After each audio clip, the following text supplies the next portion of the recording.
Let me call my mom, man. This gonna be deep, man. How you know she ain't busy? She be ready. Hey, Wallace. What's up, Mom? Look, you know him? Shannon. Yes, ma'am. How you doing? I'm doing amazing. How are you Why today? you put your sexy voice? So I told you, when I be calling you, you did that with Deion. Don't do that. Don't do that. You did that with Prime, too. You tell me, hey, Shannon. All my life, been grinding all my life. Sacrifice, hustle paid the price. Want a slice, got to roll the dice, that's why. All my life, I've been grinding all my life. Look, all my life, been grinding all my life. Sacrifice, hustle paid the price. Want a slice, got to roll the dice, that's why. All my life, I've been grinding all my life. Hello, welcome to another episode of Club Shay Shay. I am your host, Shannon Sharpe. Got to stopping by for conversation and a drink today. New York Times best-selling author, a highly sought-after motivational speaker, a revered culture advisor for YouTube, a role model, a mentor, community leader for millions, one of the most influential, successful, passionate media personalities on the internet, a global inspiration, a multi-hyphenated marketer, activist, thought leader, humanitarian, orator, entrepreneur, and an entertainer. A natural phenomenon, a gift to the world, top-rated podcaster. He was named on the Hollywood Reporter's most powerful people in podcasting. Co-host of the widely popular $1 Million Worth of Game. The son of Philadelphia, he lives by the motto, no one can stop you but you. Here he is, Wallo. How you be, my brother? I'm good, bro. How That you was doing? a hell of an introduction. Damn. That introduction, I'm like, what are you talking about? That me, or you talking I'm about like, somebody what else is sitting he down here? talking about? Yeah. Wallo, thanks for pulling up the Club Shay Shay, Appreciate man. you, You know, man. you have your own thing, and I know you're busy, so you're taking time Yeah, out of your yeah. day to sit down and chop it up with me, so I greatly appreciate it, man. How you doing, bro? I'm doing great, man. I'm doing outstanding. Better than good, great, better than outstanding? Outstanding. Outstanding. Yeah. Wow. Yeah. You want to take Oh, no, I don't drink. You don't drink? No, I don't drink and smoke, none of that. You could drink, take a drink of that. I don't drink one topical. I don't want to have to go to the bathroom and take a break Oh, then you before got we to get piss. halfway But through the thing. you gonna take that, drink some of this company, you gonna drink some of that, but that's another story. Yes. First of all, congratulations on being on the New York Times bestseller list. Mm-hmm. Memoir, Armed with Good Intentions. What made you decide to write a book? You know, everybody feel as though when you get there in life, or you have a moment where as though success come, everybody say, oh man, you just perfect, your life better than mine. My life ain't better than yours. The only thing I wanted to show in the book was that Armed with Good Intentions is filled with a bunch of losses. A loss. That's the average life. But I think a lot of times people don't understand the only thing different between me and you is I ain't stopped. That's it. I just ain't stopped. Even in the darkest moments, I said, I got to get back up. I got to figure it out. When I'm sitting in the cell, I'm like, when I get out, I got to do better.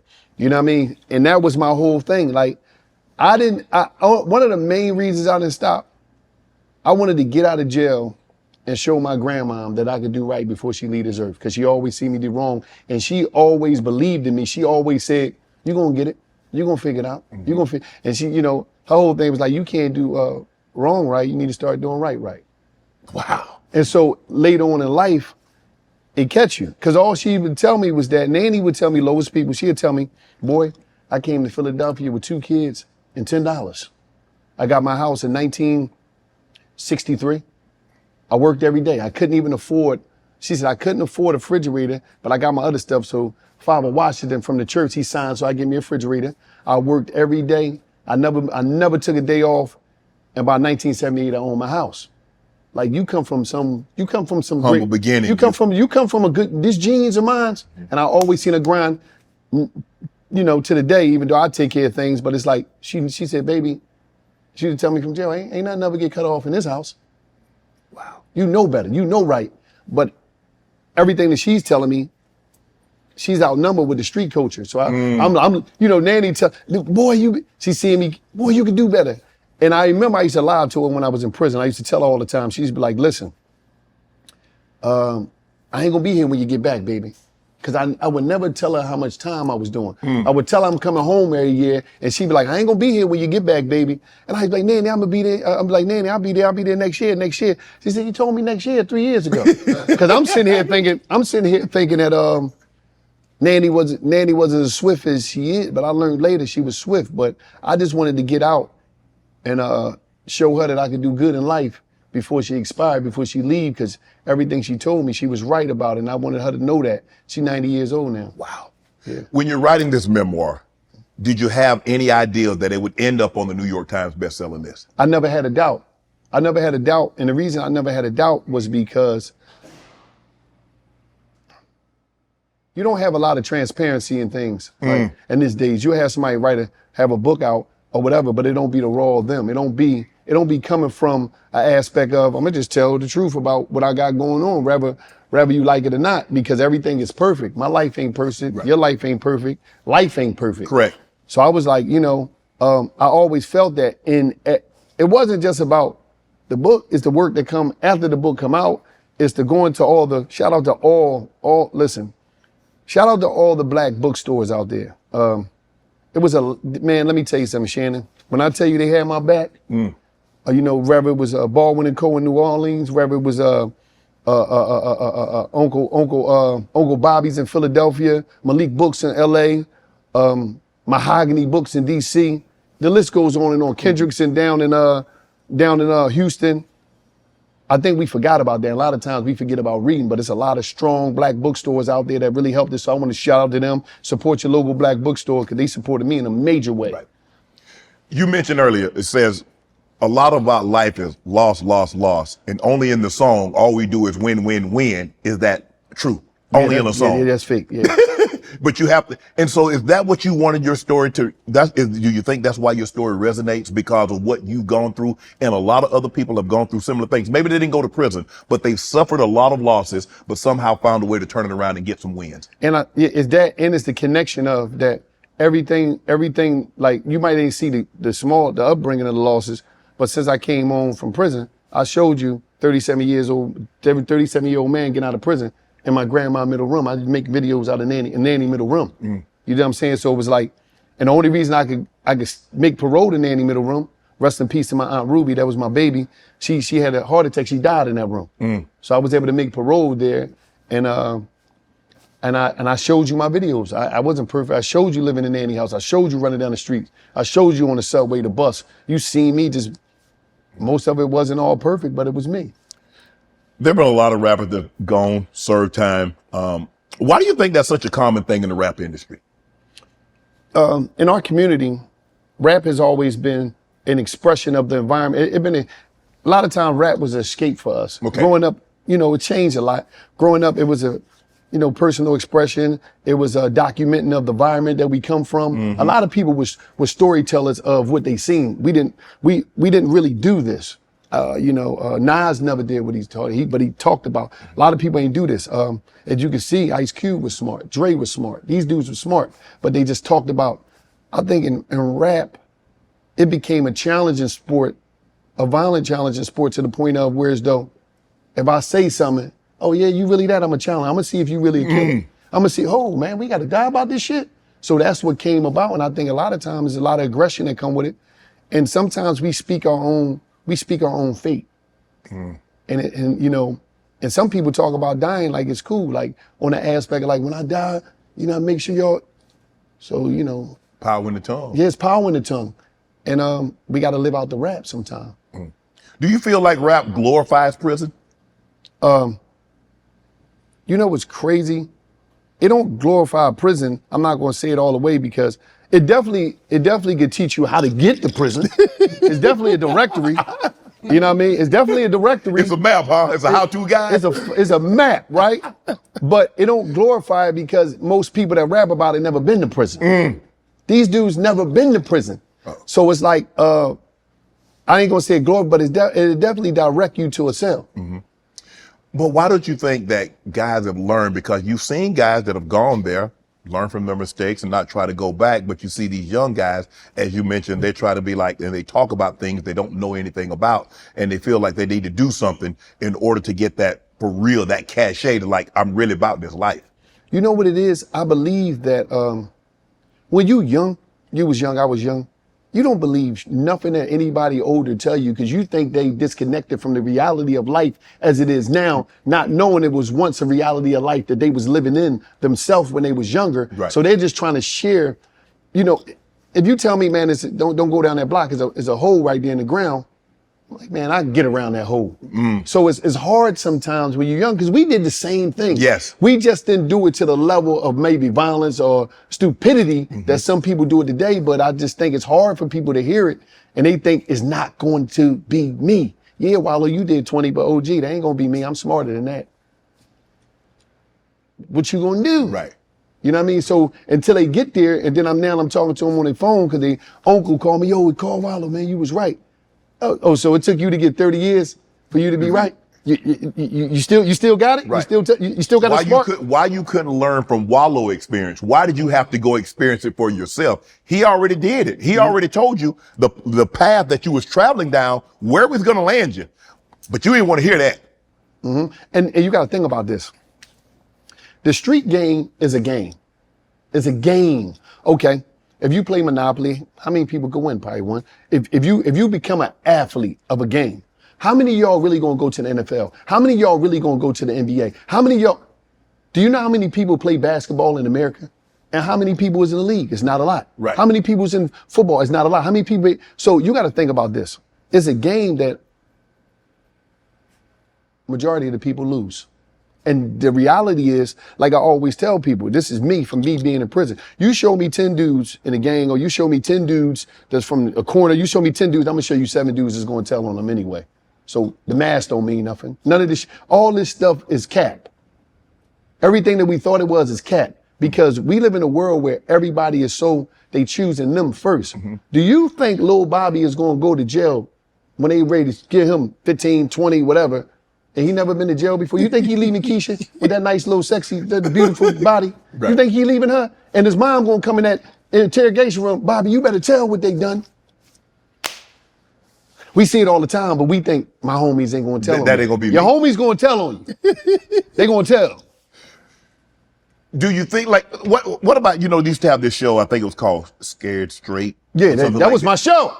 You know what I'm saying? It's like, okay, we're going to take you, because we see where you guys are headed. A lot of you guys are in alternative schools, or you're in juvie. And so we're going to show you where you're headed. This is the recipe that you're cooking up right now is going to lead to this perfect dish right here. So we're going to give you an opportunity to see where you don't want to be. Do you think they think it's cool to be in prison? You said a lot of these guys that rap about it ain't never been there. No, you know what's crazy? I'm not even gonna hold you. And I'm gonna just talk about me growing up. Me growing up, I seen some vicious, do you remember Blood In, Blood Out? You remember the penitentiary movie? I seen some vicious movies. I seen it on the TVs and all that stuff, but I thought I was smart enough. I don't think a lot of people think they're gonna make it there. Right. So until you make it there, you like me, I get there and I'm like, I get to prison and when that big gate closed behind me and I'm on that bus, I'm praying to every God that I could think of. Like, please help me. Please don't let these people take me. They don't take my innocence. Please. Right. I'm scared to death. Because, I seen, when I walk through the hallway, first, after they tell me, as I get out the shower, dude tell me, wash it up. The shower like a minute. Get up out of there. Wash them balls. Get that crabs and lights up off you. Get up. Throw your stuff or you get your little box. And lady say, in case of emergency, where you want your body sent? I'm like, what type of shit? I didn't. Whoa. I thought I just having to do some time. I ain't talking about no dying. I'm a juvenile that just committed an adult crime and they certify me as adult. Well, why we gotta die? Like, what's going on? why I gotta die? Please don't could you call my mom and let me get out? She peeped the fear in my eyes and she said, she reworded the word, no, baby, like in case of she said baby to me too. She's peeped that I'm really a kid. She like, in case of anything happen, who you want us to call? Like emergency, help him out. And then I grabbed that box. I went in that hallway, greatest for a prison. I seen the biggest black man I ever seen. He'll make you look like a midget. He was so big. It was like he was lifting weights in places I didn't know you could lift weights. He was so big coming out the joint with a tank top on. And when I seen him, it's like he coming. I look down at the ground, I'm like, oh my God, he gonna get me. Yeah.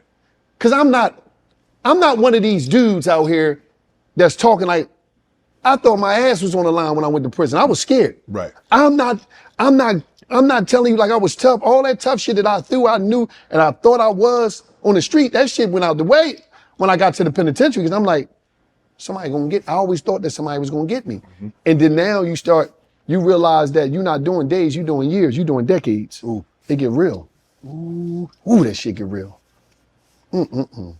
But is it the allure that got you into it? Was it the allure of fast money, quick money? Was it a lifestyle that you wanted to have that you weren't willing to go, say, work a fast food job and work your way up? What was it about that life that attracted Wallo to it? Because when I grew up, I realized quick that America respects the successful criminal.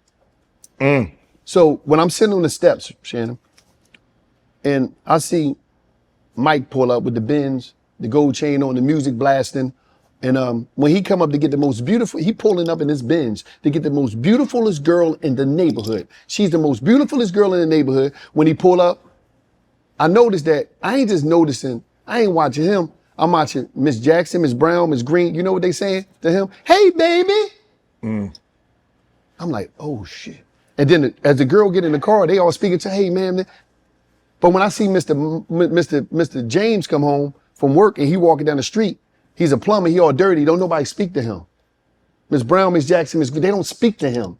This in the 80s, this showtime, baby. I'm talking about, I didn't see Mr. James' name on the marquee. I seen the dude with the Benz name on the marquee. The lights is shining. I'm talking about this is prime time, baby. He got the chain on, the pinky ring, the Rolex watch on, the music blasting, Ice-T high roller coming out of the Benz. This shit is movie shit. I'm like, I got to be him. He's a superhero, not Mr. James. Yeah, they speak to him, they look down on me. They look down on Mr. James. Mr. James, he's a hard-working man in the ghettos of America. Black man. I said, I got to be him.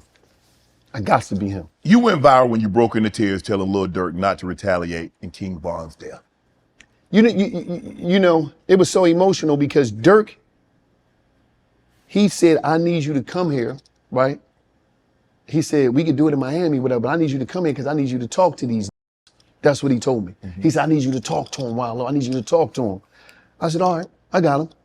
And when I get there, I didn't know it was going to be that many. It was like 100 of them. We in the basement in Chicago. It's 100 of them. And them niggas, they ready to ride? Yeah, no, they just was there, you know. Okay, they wanted to hear what you wanted to say. No, it wasn't even that. They didn't even know why they was there. Durk was like, we gonna do it in the hood. Okay. I want you to holler at them, boom, boom, Okay. boom. So I'm like, I got you. When I got there, I'm like, he like, man, listen, I need you to holler at him. It just so happened that when I'm talking to him, I understand, because I'm talking to a couple of them on the side, and I understand that nothing is more important in the ghetto than revenge. Revenge is king. Yes. Closest thing to God. Because the black man is willing to die about his ego. The ego killed more black men than any other disease. Nothing killed black men more than the ego. That ego of, you hit me, Shannon, people saw it, I can't let you go. You got to die about this shit. And my mama raised me, so I grew up soft. I ain't had no structure of no father there. So I'm just emotional. So when I'm in there, I'm telling them, it was emotional for me because I'm letting them know, the man that killed my brother, I forgave him. Am I a coward? Am I a punk? Well, I don't know what that shit mean, but I knew that forgiving him mean that I was willing to live for my brother in an environment where we celebrate dying for somebody. I said, no, I'm gonna live for my brother, my grandma, my brother, kids, my mama. I'm gonna live for them because don't nobody talk about that. But I know that, I'm gonna just be straight up. I know that I'm not built to die right now because I know it's more things that I gotta do, and I know I got a responsibility. That was my older brother. You think what I'm saying? So It's like, I got to step up. I got to be a man. So I got to think as a man would think, not as a street would think, that would die about his ego and leave his babies, leave his mama, tear down the community about the ego. My ego wasn't built like that. I wasn't that strong to have that type of ego. I wasn't cut like that. Who's scoring big in the NBA this season? You are, with all the new ways to get in on the action at DraftKings Sportsbook, an official sports betting partner of the NBA. From the Monster Slams to dishing the rock to cleaning the glass, get behind your favorite player and prop bets you can make on DraftKings, the home of the NBA player props. Ready to place your first bet? Try betting on something simple like picking how many points your favorite player will have. Go to DraftKings Sportsbook app, make your pick. First time, here's something special for you. New DraftKings customers, bet $5, get $150 in bonus bets instantly. Take it to the rack with DraftKings Sportsbook. Every point counts. Download the DraftKings Sportsbook app and use code Shannon. That's code Shannon for new customers to get $150 in bonus bets when you bet just $5. Only on DraftKings. The crown is yours. You mentioned that you had to forgive your brother's killer. How long did it take you? Because they say forgiveness is not for the person that wronged an individual. The forgiveness is for the person that's been wronged. May came to see me. So my niece, she come to see me the week after her dad get killed. This the first time I meet this little, I'm telling you, she was like 4 or 5. She was like probably 4 or 5, but she was like 50. So when she came in there, she went around the visiting room, she jumped on my lap. She said, "Oh, when you come home, you're not leaving, you're not coming back, is you?" I'm like, "No, I'm not coming back." She said, "I need you to take me here." She telling me all this stuff. And my nephew there too, I'm just talking to him. And I'm like, damn, somebody finally counting on me. Somebody looking at me in the way I never had nobody look at me. You see what I'm saying? In that way, my little brother, I was always in the penitentiary, so my little brother Jalal, we really didn't have the time. So I'm like, damn, this little person looking at me like that, she putting a lot of power and a lot of energy on me. And so I already had it in my mind because I'm gonna just tell you something.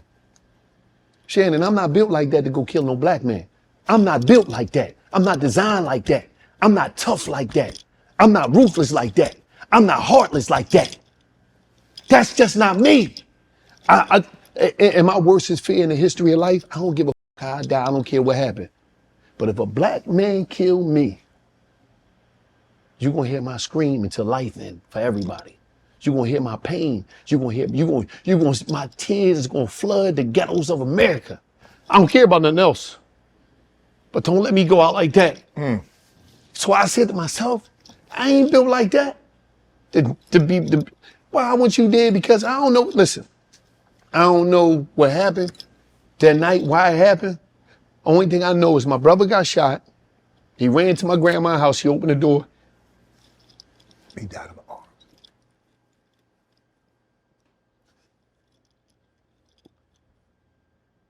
I ain't built like that to see nobody else go out like that. I ain't built like that. I ain't cut like that, Shannon. I ain't designed like that. Just because you hurt Nanny, I don't want to hurt your grandma. For what? If I hurt your grandma, when the shit gonna stop? It's a continuous cycle. You said that by not retaliating, it gave you the freedom to spend time with your family. When I got out of jail, right, I ain't have a lot, but I had everything. Because I remember something. Back in the day in the ghetto, we ain't had nothing, but we had each other, so we had everything. So I'm like, damn. I told her I was gonna take her to these places that I ain't even know I had to take her to them. Right. Cause I ain't know these places. I just was telling her, I'm in jail. She's like, you gonna take me here? Yeah, I know that. I'm just listening to her on the phone. I got you, I'm gonna take you there. So when I get there, I'm like, you ain't tell me this shit costs all this money. You know, I'm on a budget. I ain't know it said Five Below. I go in there, I spend $50. God damn. Yeah. They said Five Below. I'm thinking I'm gonna get a bunch of stuff for $5. Right. So she got me in there, Mom, don't be buying all that. I'm like, I got to.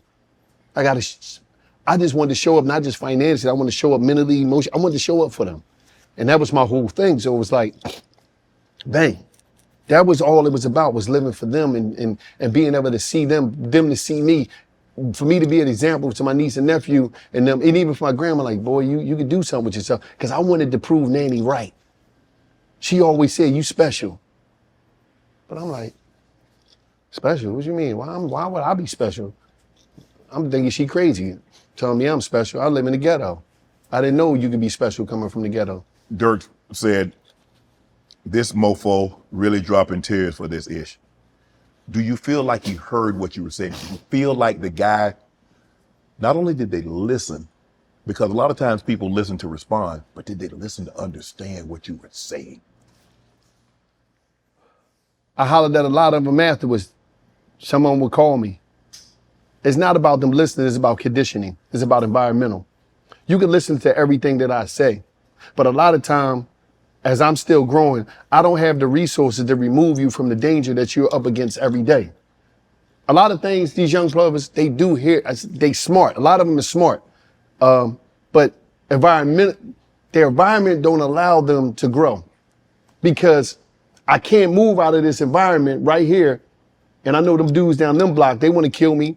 I gotta protect myself. I wanna kill. So it's deep. We tell these kids a lot of things. And all we do is criticize young black male every way possible. We criticize them as much as possible, but we don't bring no resources. You know how many people make money off of just criticizing us and talking down on not just us, it's black people. But they don't got no, okay, you criticize me. You got all these gigantic platforms. What we doing is cool, Shannon, but they got huge media platforms where they just want to tear the people down in the black community, but they ain't coming up with no solution and they ain't bringing no funding. So I could tell these young brothers this, that, and the third, but they still got to take care of their baby and they got to figure out the only way that they know. And in order to really take somebody to another level, you got to have time, energy, and resources to deprogram them so you can reprogram them. The programming was hit. The dehumanization of black people by black people was strong. This is some shit that we done. It started from when a little boy is young and he playing on the swing and he fall, he start crying. Boy, be tough, don't cry. We're taught to ignore and bury our emotions and our feelings and our vulnerability. That's not cool, that's not tough. So all that stuff right there is a real big programming that took place by us alone. So how do we come up out of that? It's gonna be deep, it's gonna take a lot. How does one outgrow the environmental aspects, the constraints in which he or she is brought up in if they're not removed from that environment? Because a fish is only going to get so big if the tank is not conducive for it to grow. A tree is only going to get so big if their environment is not conducive. So if you just put a tree in a tub, it's only going to get as big as the tub allows. Now, if you take that tree out of a tub and let it grow in a 50-acre field, it can grow, it can flourish. How difficult is it to reprogram? You said reprogram so I can program in the right aspect. How difficult is it to do that? In the history of our community, the people that was able to do that, it was a few. Educational relocation is the greatest thing that happened to college. See, a lot of people talk, oh, you don't need college. Oh, we understand that you might come out and have bills, but college exposed you to other cultures. See, the hood lack exposure to the world. And a lot of times you don't never think about everybody that left. Mostly everybody that left, you never really see them come back because they meet other towns, they get relationships with people, and they go. They go and they see the world. They the ones that come back. Most of the time, them people that go and get the education, they're the strongholds of the family. They're the ones that the family count on. Call your uncle, call your aunt. She down there, she's a doctor, she's a lawyer, we gotta start educating ourselves, making sure the kids is educated, putting books in their hand over tablets. We gotta start there because I'm not gonna say we're at the point of no return, but some people is just stuck and they're using that as a badge of honor. Sometimes in our hood, ignorance is a badge of honor. It's a cool thing. Nobody wanna, we can't say that about, because anytime black people say things about black people, they ain't supposed to say that out loud or whatever. I don't know how that shit can. Yeah. But sometimes it's a badge of honor. Oh, I'm this. Think about it. We put on a pedestal the criminals. American way, the American way. At the end of the day, we love the successful criminal. We love Tony Soprano. We love Scarface. We love Michael Corleone. This is proof. The judge, the lawyer, the district attorney, the presidents, all them people, they love the movies. So the programming is deep. How difficult is it to really break a cycle when, you see a father that goes to jail, he had brothers that go to jail, and now you see a kid, the only thing that he knows is disruption, corruption. How difficult is that, Wallo? I'm a product of generational incarceration. My stepfather, Hip, he was in Dollaz Penitentiary in the 80s. Me and him were cellmates in Dollaz Penitentiary by 1998. By 2005, me and my brother Steve was cellmates in Dollaz Penitentiary. And there's a picture of me, it's inside of the book. Me, Hip, and Steve on a visit when I was a kid. And we all wound up being in that same prison. Wow. It's a cycle because prison is you gotta think about this. There's the ghettos of America build communities. And when I say the ghettos of America build communities, this is what happened. As we do so much crime in the inner cities of America, there are small towns in America, middle of Pennsylvania, middle of Ohio, middle of California, where, population is up. Then one day you just see this landfill You see some construction workers come. And then a truck, these 18-wheelers come, bunch of them. And they start putting these new prisons together like Legos. Then the gas station, they build the gas station. Then the Walmart park up.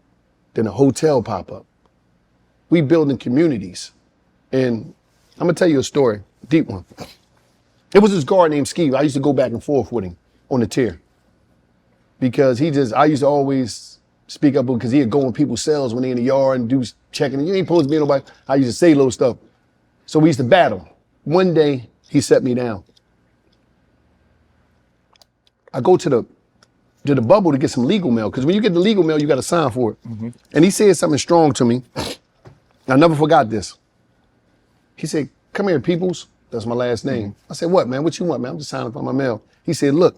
He opened up his shirt, and between his shirt and his vest, because they had a stab-proof vest, he pulled out an envelope. The envelope was folded. He opened the envelope. It was a picture. He put the picture down. Says, "I'm signing for my what's name." He opened legal mail.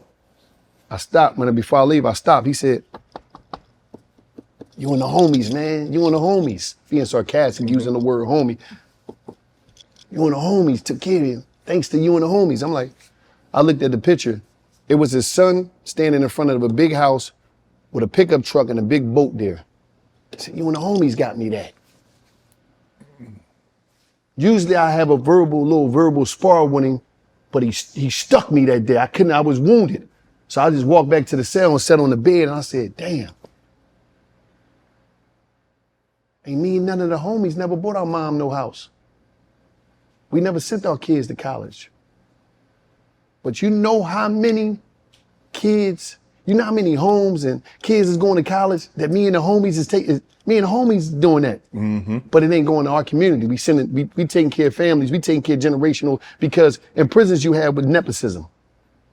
You got the warden. The warden brother is a security captain. His other brother is the lieutenant. His sister is the head of the medical. The other cousin is the head of the gymnasium. The other cousin is the activity director. The other cousin is the head of the workforce. And you walk inside a prison, you see 15 family members that go home every day and 15 family members that don't. That's the prison system in America. So it's deep. Right. It's deep. And it's going to take a lot to break that. Why is it that a lot of times that you see rappers and they rap about that and they've made money, millions, and they still go back to that culture? Why can't they let that go? Why can't they escape that one? Because in the ghetto, everything is about ego. You got to prove to the dudes, the ops, or whoever they is. Everybody want to prove to the people that they are doing better than that they still real. Mm. You mean you real? You just bought your mama a house. That's real enough. But it got to be, people want to prove that I ain't no chump. I ain't no turkey. Listen, let me tell you something, man. You just rap some songs, right? I'm talking about you went in the studio, rap some songs. You got that publishing money. You got a bunch of money. It depends on how your deal structure. You got all that tour money. You got 10, 15 million in the bank. I think it's about time to start being a pussy, man. I think it's about time to start being a pussy. I'm just being real because, I'm not the one designed, and I'm not built like that to tell you some bullshit, Shannon, to say be tough. No, everybody else telling you to be tough.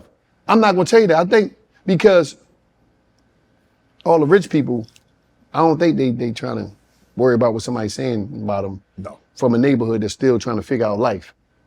So I think it's cool to not be that tough no more, man. Master P said something last night on our live show. He said sometimes, man, people be trying to get you to trick off your position. Like you in a great position and they get no. A lot of people foul out. They get you to crash out. Yeah, because you told them, like, look, you're going to finesse yourselves out of this position. Your family, like you got your family in a great situation and you're going to let somebody finesse you out of it. But what did I tell you early in the interview? The ego is the number one killer of black man. It's the number one finesser out of the position. Like, Shannon, how many people say some crazy stuff about you? Just imagine if you just, if you just reacted to everything. A lot of times it don't even be that people don't like you. It be that people can't get around you and utilize your resources and utilize you. A lot of people, you see them, you might see somebody say something on the joint. I know you got a memory. You be like, they'll see you, Shannon, what's up? You be like, Why you say that stuff about me, man? No, man, I was just, no, man. A lot of people just be wanting to hug, Shannon. They just be wanting some love. They just be wanting to get embraced. And they don't know how to go about that. You utilize the proper channels to say, damn, Shannon, I'm trying to do something with you, man. At the time right, can I get on your show? Right. Or whatever it may be. People don't know how to do that. You know what? You recently sat down with Kodak Black and you had a conversation with him about his drug use. Well, let me ask you a question. How do you determine if they reach out, you're willing to sit down and talk to anybody, chop it up, have convo with anybody that reaches out? How do you go about who you sit down and talk to and impart wisdom on? Oh, no, you can feel that shit. You can feel it. Because when you're doing it, you can just feel it. You can spit. And I still know what's going on. Mm-hmm. You're moving around. You know what's going on. And everybody with these artists is sad. Most of they teams and managements are pussies. They got a bunch of yes men around them. A person is not, they care more about getting a check off of them than this person living. These people don't be giving a about these young bloods because they don't come from it. So they don't understand it. Now the ones that don't come from it and they're afraid of it, cool. But if you come from it, it's your duty to put the check in on them. Like, come on, man. Somebody got to be in line to check. Everybody scared. I done came with some joints. I'm like, damn, everybody scared of this? Yo, my man, what you doing, nephew? Oh, what's up? What you doing, man? What type of drugs you using, man? I done walked in rooms on people like that. Like, damn, you bigger than this, man. You know what you got the babies, and that's a lot of them, but you just feel the energy of what to tell, How, sir, you kind of touched on this, a circle of friends. And I'm a firm believer that you have people in your corner that tell you what you need to know, not what you want to hear. Mm-hmm. Now, you said something very interesting. Because see, if I tell you what you need to know, you're going to stop the bus, Wallo, and ask me to get off. Bro, I need that reflective shine, because when you walk up in the club, I'm with Wallo, they see Wallo popping bottles. Hey, I ain't Wallo, but I'm with Wallo, so I know what comes along with that. Mm-hmm. I can't I can't tell you what's real and say, Wallo, man, you effing up. Because you're going to stop the bus and ask me to get off, and now I can't get no reflective shine. But see, Wallo is only popping pure fuel. I'm not going to pop the bottles, baby. No, I'm just saying. Make sure you go get that. Official hydration drink to fill up your system in the Chicago sky. I'm owner. But listen. The tropical punch. Mm-hmm. He's drinking a watermelon. Yeah, but I don't drink. I don't smoke. No, but I'm saying, you understand what I'm saying? Yeah. That if I tell you the truth, you're going to stop the bus, you're going to ask me to get off, and now I can't go with you. You're not going to That's not always the time, but you know what? They got to double back, because sometimes that don't always happen, but it need to be done. Because they'll come back when they're in prison or whatever happened, or somebody, they're going to come back, but somebody got to do it. Somebody got to do it. Celeb, you've been to prison. Yeah. And you weren't famous, so you in G-pop. Yeah. You got Diddy and you got R. Kelly. I was in GP, right? Right. But I wanted to be in PC some days because it got a little brutal in there. I can imagine. Yeah, I wanted to slide up in PC like, it's a little, this day, too many stabbings, man. Let me just, y'all got some space back there? Y'all need somebody to move? Y'all need my cell? Some days I wanted to be in PC. How difficult, how different is it for a celeb being in a situation than a regular civilian? I think it's different. It depends on what environment you in. Federal, state, it depends. I just think, I never seen nobody come in there and them have any problems that was celebrity when I was in prison. You knew some celebs that came in there when you were in there? Yeah, some came through, but it wasn't like they wasn't on narrow level. Right. That's a megastar. People will be in there just fanning out sometimes. You be shocked, man. Dudes be in jail, man. Everybody, it ain't all what the movies play out, especially if you ain't got no problem with nobody. You know what I mean? But I ain't saying somebody won't press you, be like, yo, man, I need this money. Send it to me. I don't know that, but. But that happen? Do that really happen? Yeah, it happened. It happened. To get protection, you got to get protection in there? No, I ain't saying you got to get a protection, but somebody might press you, man. Somebody might be doing life. You might come in there, you might have had to get money, not even on that level. Right. And you might got to send somebody. People might got to get some people some money, that's all. Yeah. Damn.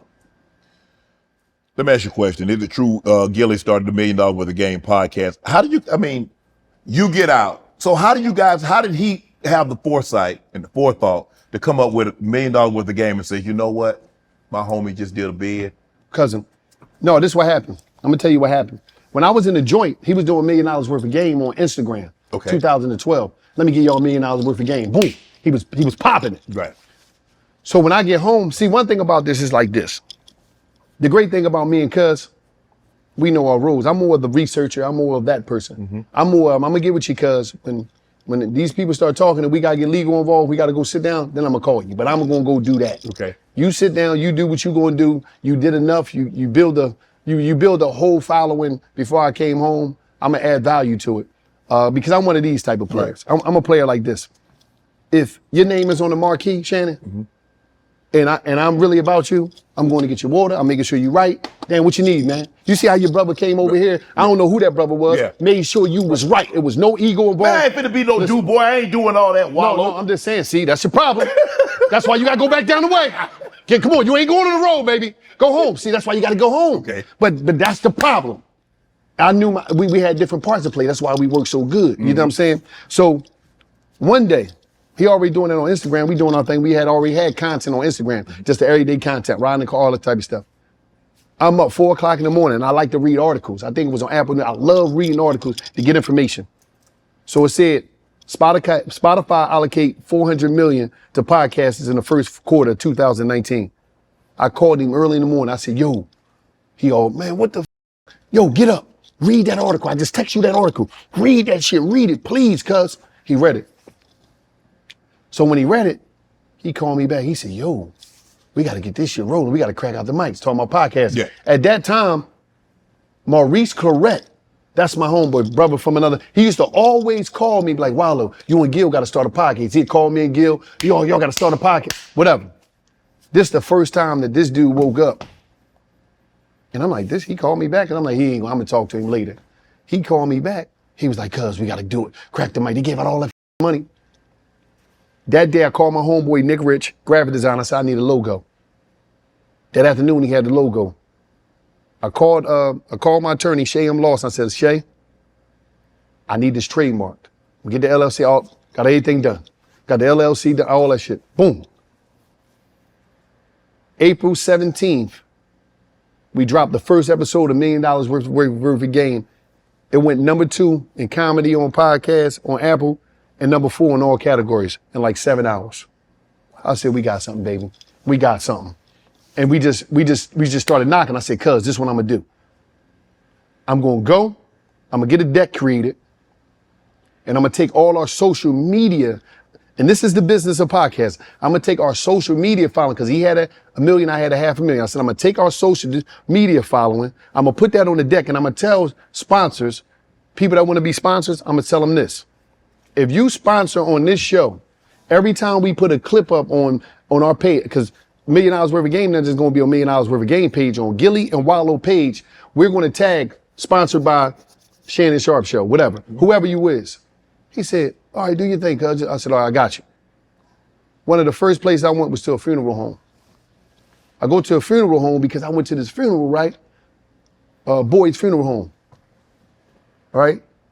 And Asia was like, she was at the funeral home, licensed, nice looking sister. But my homie, that nigga looked like he was still living in the casket. I said, you bad. So I go there, I said, listen, I got a package for you.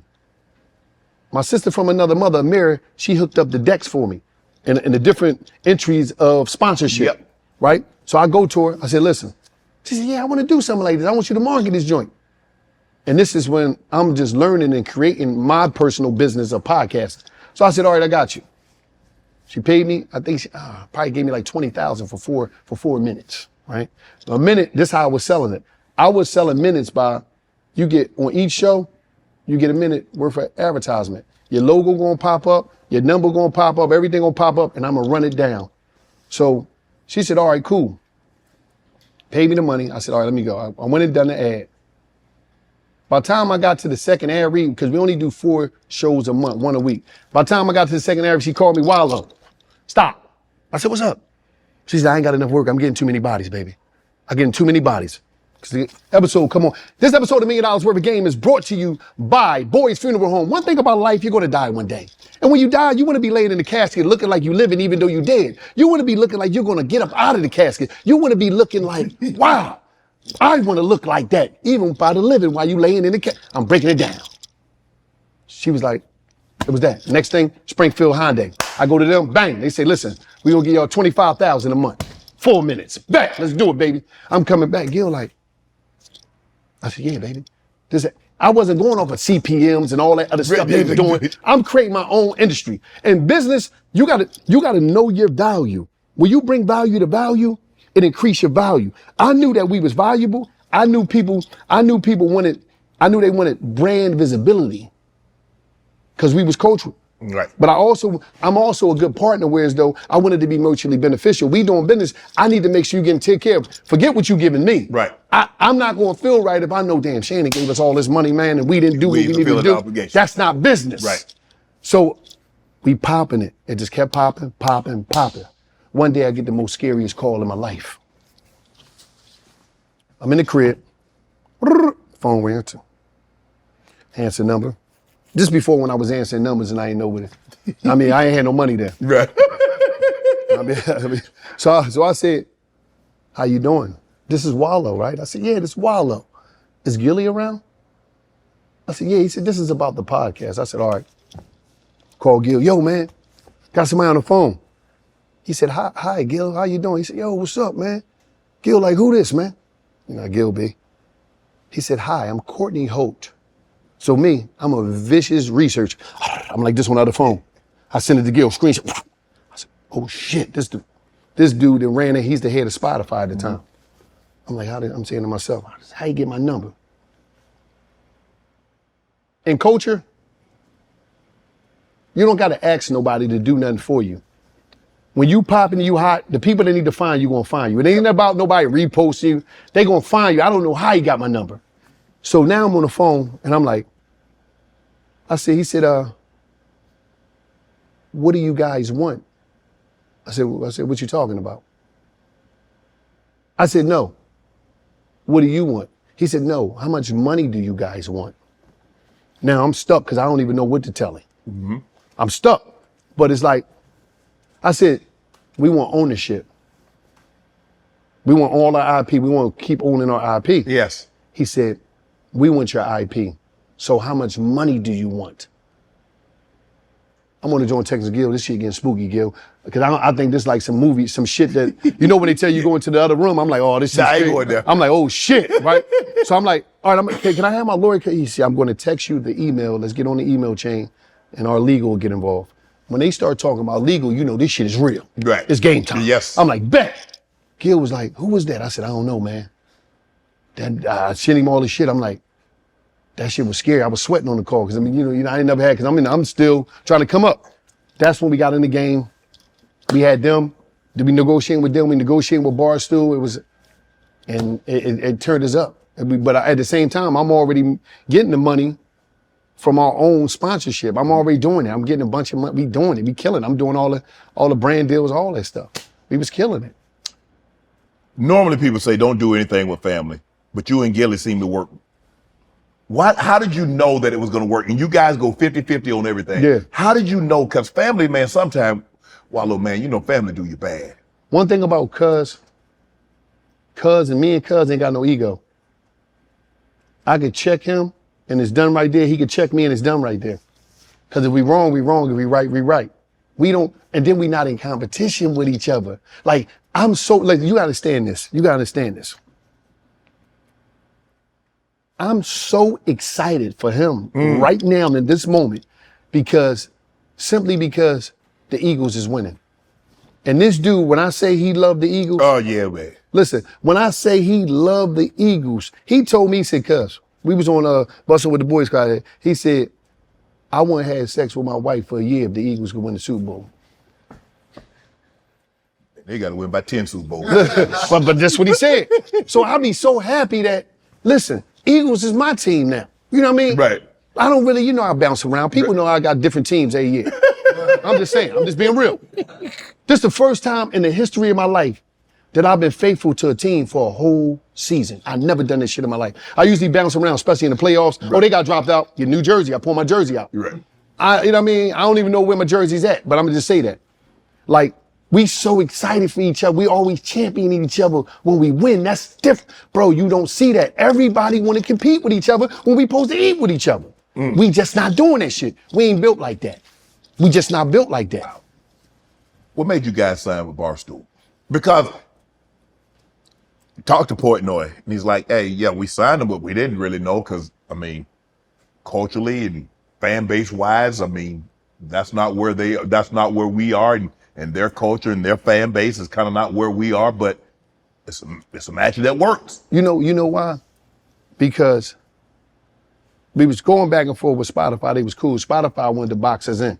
Because Spotify, they take you off of YouTube and say, you over here now. The visuals, you can't put the whole show. It was like that. I'm like, no, what about our people? Everybody ain't got no money for no subscription for that. Right. Barstool was like, not only was going to give you the paper, not only do we don't want to own your IP, but we going to make sure y'all still stay over there so y'all can do whatever y'all want to do. Dave and, when we signed Dave and Erica Nardini was so real.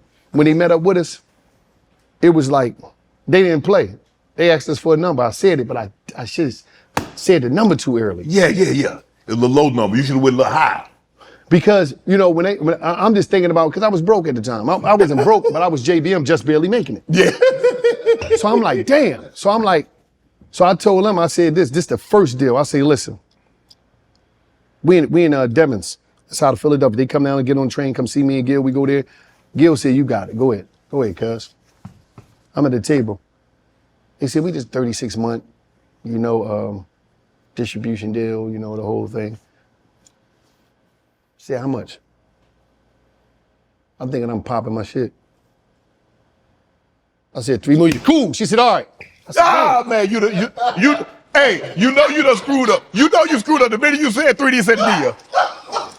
I didn't even get the 3 million out. Because I'm like, damn.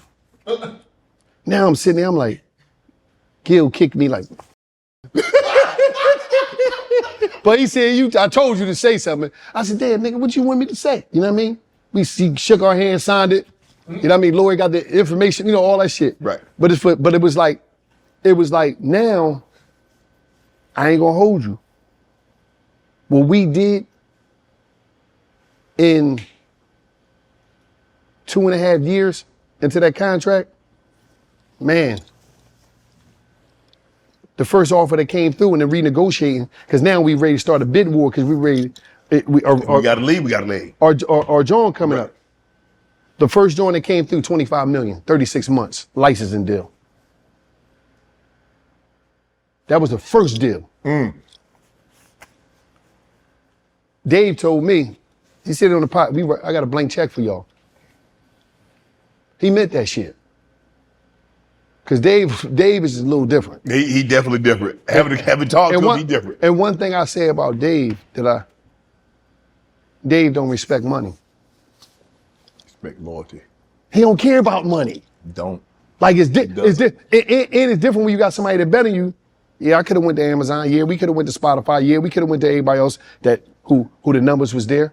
I'm talking about in the same day they just coming through the different deals, right? But I said, these people better than us, what's the name?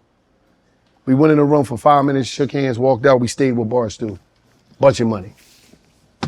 And I'm like, yeah, cause I see you pulling up with a Porsche damn near every week. I might go get one after this show, just because. I got, you know what I mean? Just because. But this is the thing about it is we put the work in, man. Right. Every day we getting up putting the work in, Shannon. You put the work in, you gonna get what you need. You know what I mean? You could have been out here doing some money. You work. It was about putting the work in. So it was like, damn. And it just, the business game. One thing I'm gonna say about Barstool, when we went to Barstool, I stayed in a hotel for about a week in New York, and I went to the Barstool office every day.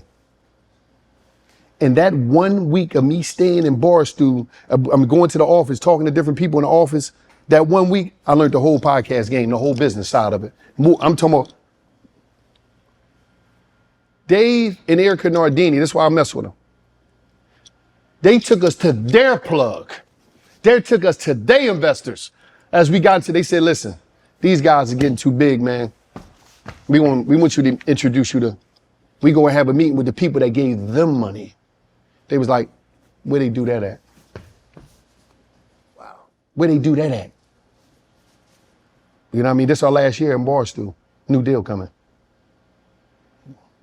This our last year. Wow. Turning down deals.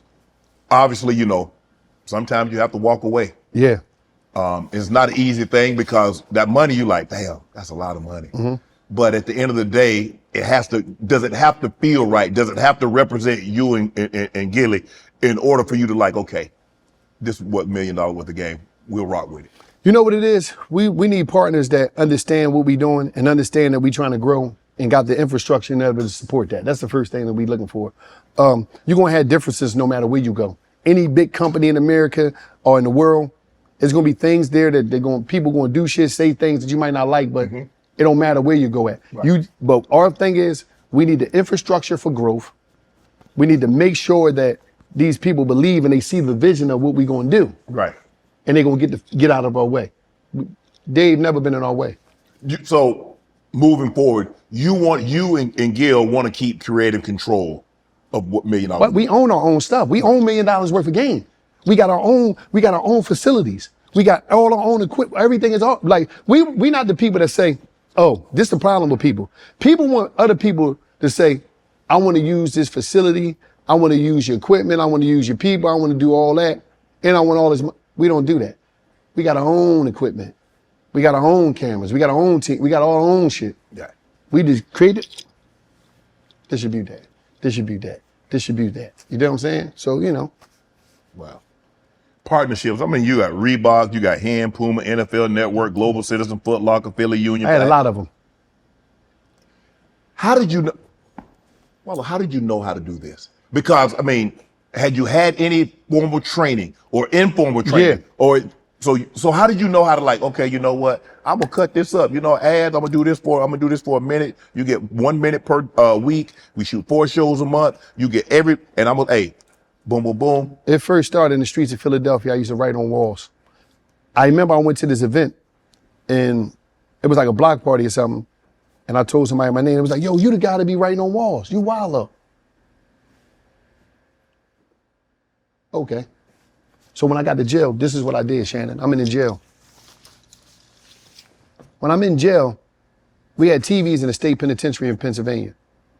My cellie said one day, why every time all you do is just keep clicking watching commercials? I was fascinated with commercials because I always was wondering, every time I went to McDonald's, my Big Mac ain't never looked like that, man. You dig what I'm saying? Yeah. So I'm studying that. Then I realized, hold up.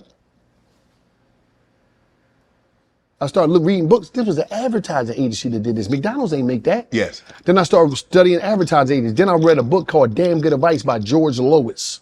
George Lois is the one they made the TV show Mad Men about, the ad show. He's one of the greatest ad men in the world. At the same time, the only show that I'm watching religiously, the only person I wanted to meet when I got was Anthony Bourdain. Parts Unknown, No Reservations, The Layover. He was one of the greatest. He was one of the greatest explorers to me because that and the Travel Channel was taking me around the world. But I'm looking at that, but the advertising thing, I knew one thing. You got God, then you got marketing. In that order. Can't nobody tell me nothing different. You got God, and then you got marketing because you're marketed to who your God should be, what church you should go to, what car you should drive, what food you should eat, what you should wear, what restaurant, what school you should go to. Market. Everything is marketed to you. That's the most powerful thing on the planet. You don't make the decision. The marketers make the decision for you. They force your decision. I said, I want to be a marketer. Nobody want to do that. Nobody want to do because it's not shiny.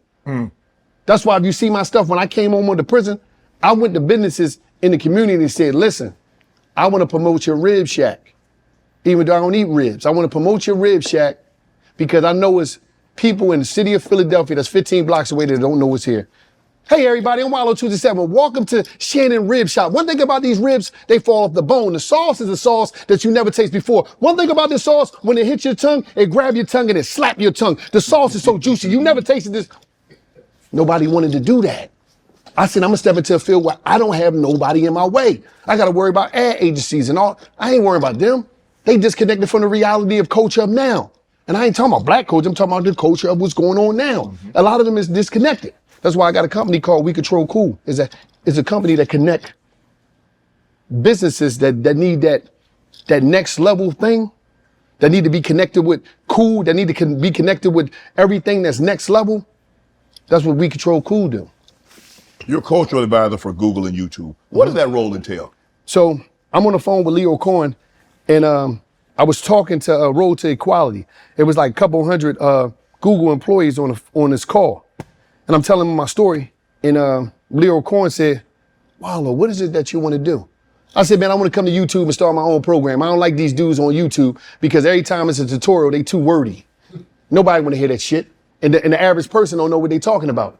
So we need to teach people how to start their YouTube, how to scale on YouTube, how to monetize their YouTube. You serious? Yes. Let's get on another call.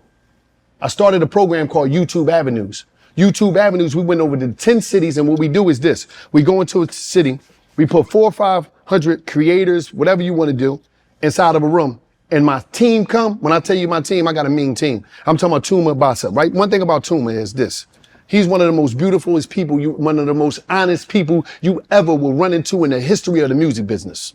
This brother is real. He's the head of black music for YouTube. We go there. He put a team together. Him, shout out to Vivian Lillard, Rachie, Mahalet, Adam, Brittany, my whole I'm talking about it's a team of us, right? And we went from city to city, and we put 400, 500 people in inner cities inside of a room and teach them how to start their YouTube, how to scale on YouTube, how to monetize YouTube. Philadelphia, DC, Baltimore, Detroit, Miami, Houston, Oakland, London, and the list goes on. But we went to all these cities and we left something special there. And it's all because I had an idea and I said, yeah, I could come over there and just talk about me, but no, let's do something for the community. And that was the first program they ever had on that level to give back out of all these platforms. You mentioned that how Dave introduced you to the people that gave him money in order to do what he wanted to do, and they he introduced them to you. And now, and Dave had, like I said, I talked to Dave and he's like, hey, people get big and they leave. Hey, bless them. Dave ain't no hater. He's not. Listen, everybody that been on Barstool has been an incubator for them. They went to the next level and they got a shitload of money. Call her daddy, example. Yep. Pat McAfee, example. Pat P. Mac, yep. Like Bustin' with the Boys, Caleb, example. Dave is the type of dude you go to Dave and be like, listen, man. He's like, all right, cool. And then the thing about Dave that I respect, it was some people that didn't even own their IP there. He gave them their IP and said, go ahead, do your thing. Where they do that at? Wow. What have you learned most about business, Wallo? I learned that it ain't personal. And I also learned that business is 90% about relationships. Relationships is worth more than money. And the thing I like about business is you got to understand the power of partnership. Partnership is this. Shannon, you got a bunch of resources. I'm going to say, damn, Shannon, I'm going to bring this idea I got over here to you. In return, I'm going to give you some equity. So in return, you're going to open up your resources to me. Mm-hmm. That's all business is. Business is about equity, is about fair treatment, is about understanding that it's not personal. Sometimes things might not go your way. Sometimes you might get outbid, but this shit is really about who you can get on that phone. I got a strong phone. I tell people all the time, being on this side, it's about relationships because you never know, somebody might have been on a starter role 3 years ago in a bigger role 5 years ago. And you know what? I met Wallo. I met this gentleman about 4 years ago, and I think he's doing something. Let's give him a call. And he remember how you treated him, how you respected him. That's why I respect everybody in the room. At the end of the day, Shannon, is like this. They don't understand. There's a difference between you getting a deal for 50 million and you getting a deal for 65 million. And that 15% more, that 15 million more was solely based off of, I was doing it by myself, but Shannon, you knew somebody over there at that platform or that betting site or that what's name. Mm-hmm. And they said, Shannon, you're part of this? Let me see the numbers. Oh yeah, we can do this. I'm talking about this shit is 5-minute phone call business, man. Yes. Tens of millions is traded for 5-minute phone calls. People don't understand that. Oh yeah, this episode is superior. But you know what, people don't, and I tell people, look, the toes you step on today might be on the foot, connected to the leg that leads to the butt you got to kiss tomorrow. Yeah. You got to be careful how you treat people. Because you treat somebody bad one day, he or she might be in a higher role. Yep. And you know what? It always happened like that though. That guy was a jerk to me.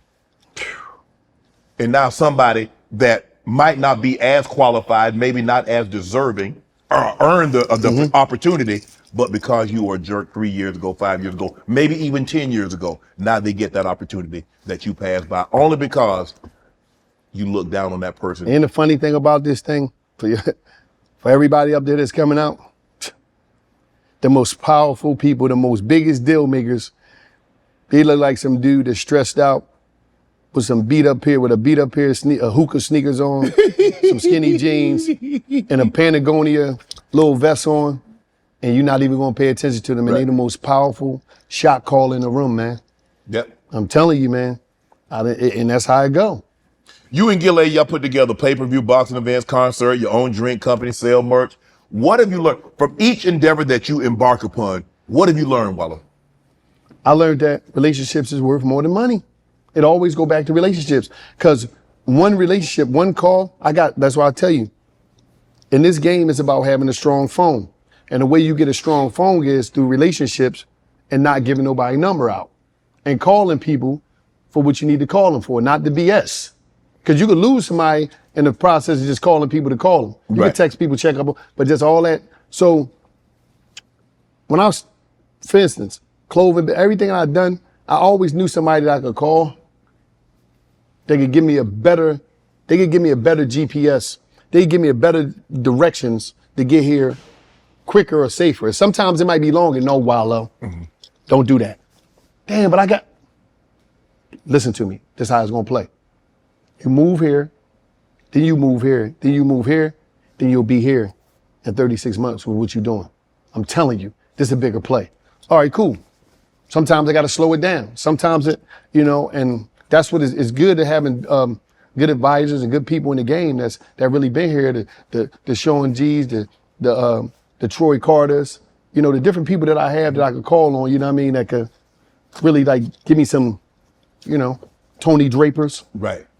Since securing these big deals, how has your life changed? Man, it's lonely at the top, man. It get crazy, man. I'm gonna tell you something, man. Once the success comes, people find ways to fall out with you, man. Cause you start getting smart, because it's hard, man, because man, I'm gonna tell you, it's hard once you slow down and realize people just want to use you.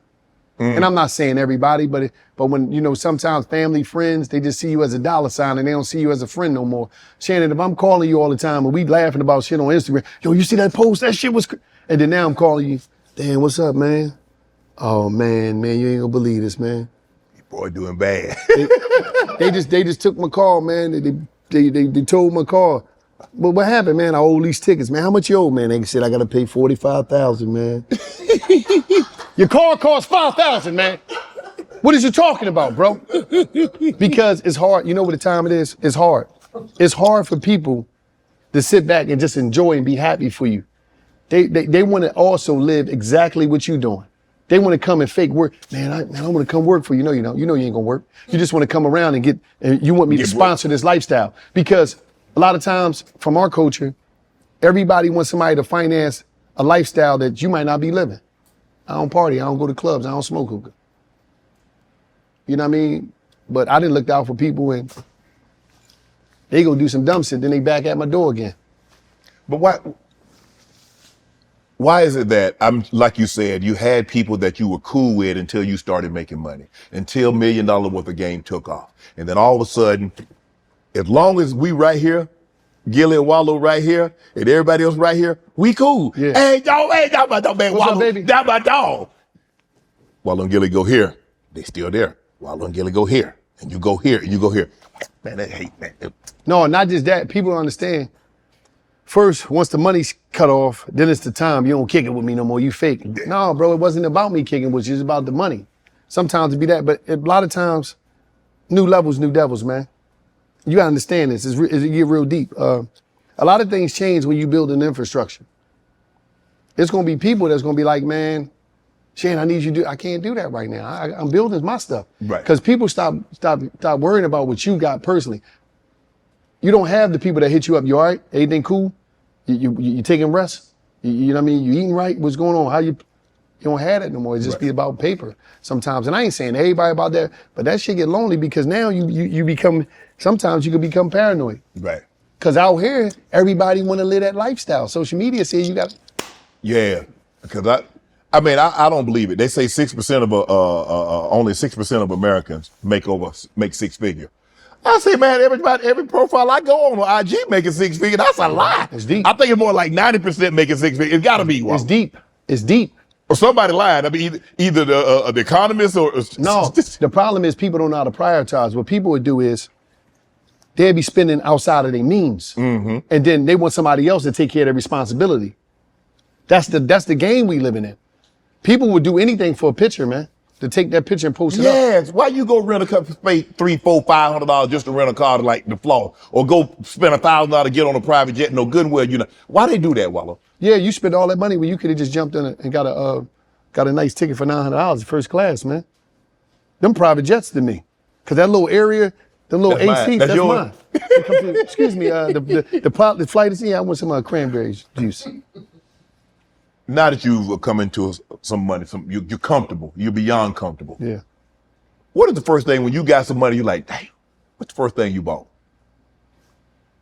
I was in my. You know what's crazy? I didn't even realize it because it was so unreal. I was driving in my Prius. You know about that? That's my baby. Driving in that thing, and I was driving from Atlantic City to Baltimore, and in a Prius? Yeah. How long did it take you a day?